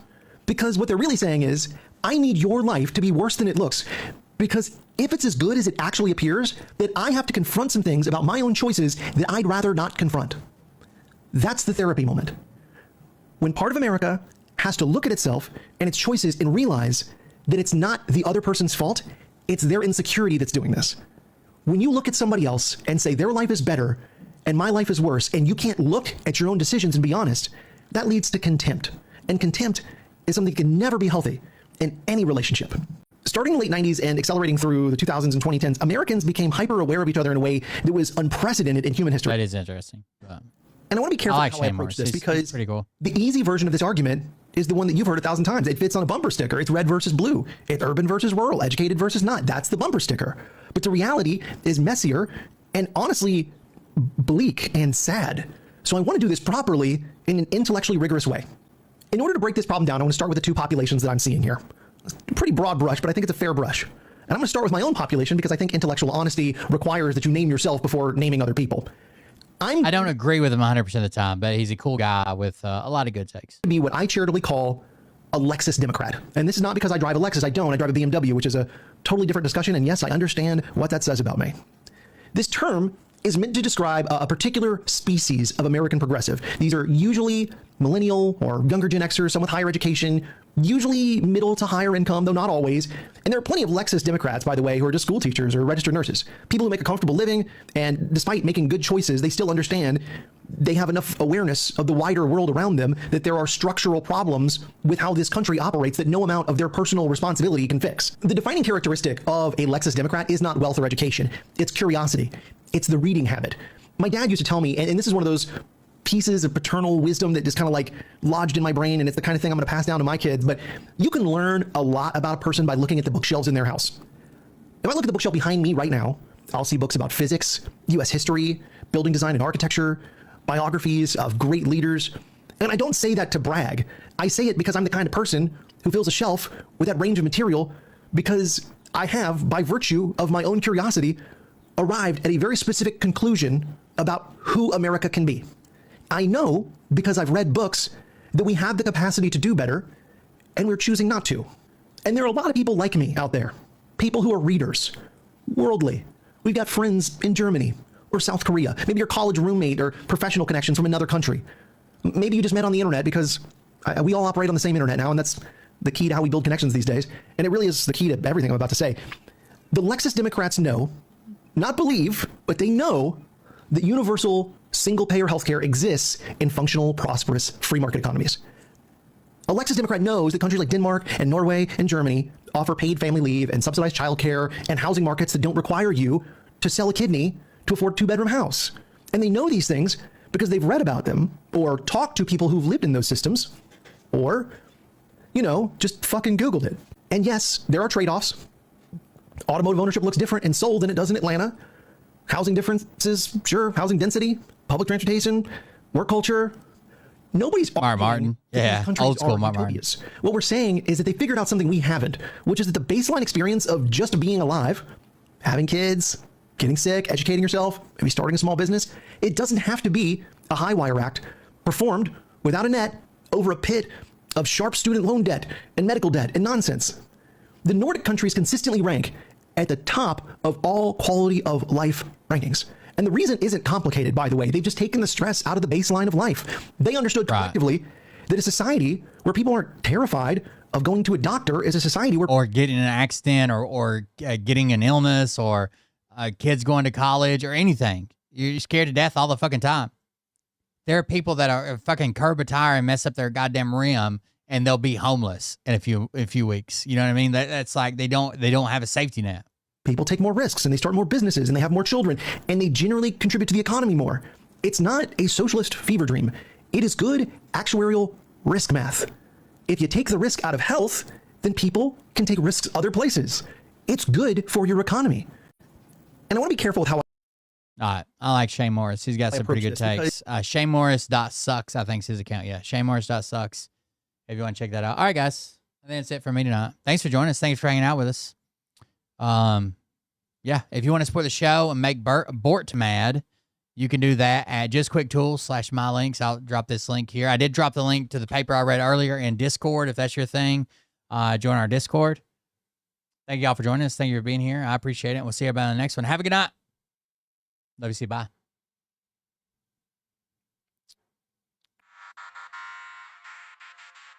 I'll be back tomorrow.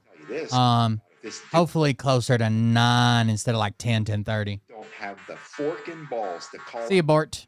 on this planet by name and tell them exactly. Somebody told me Bort was mad at me. You don't have the fork. Gosh, I sure hope not. Balls. Okay, Scott. Here we go. I think I started some shit.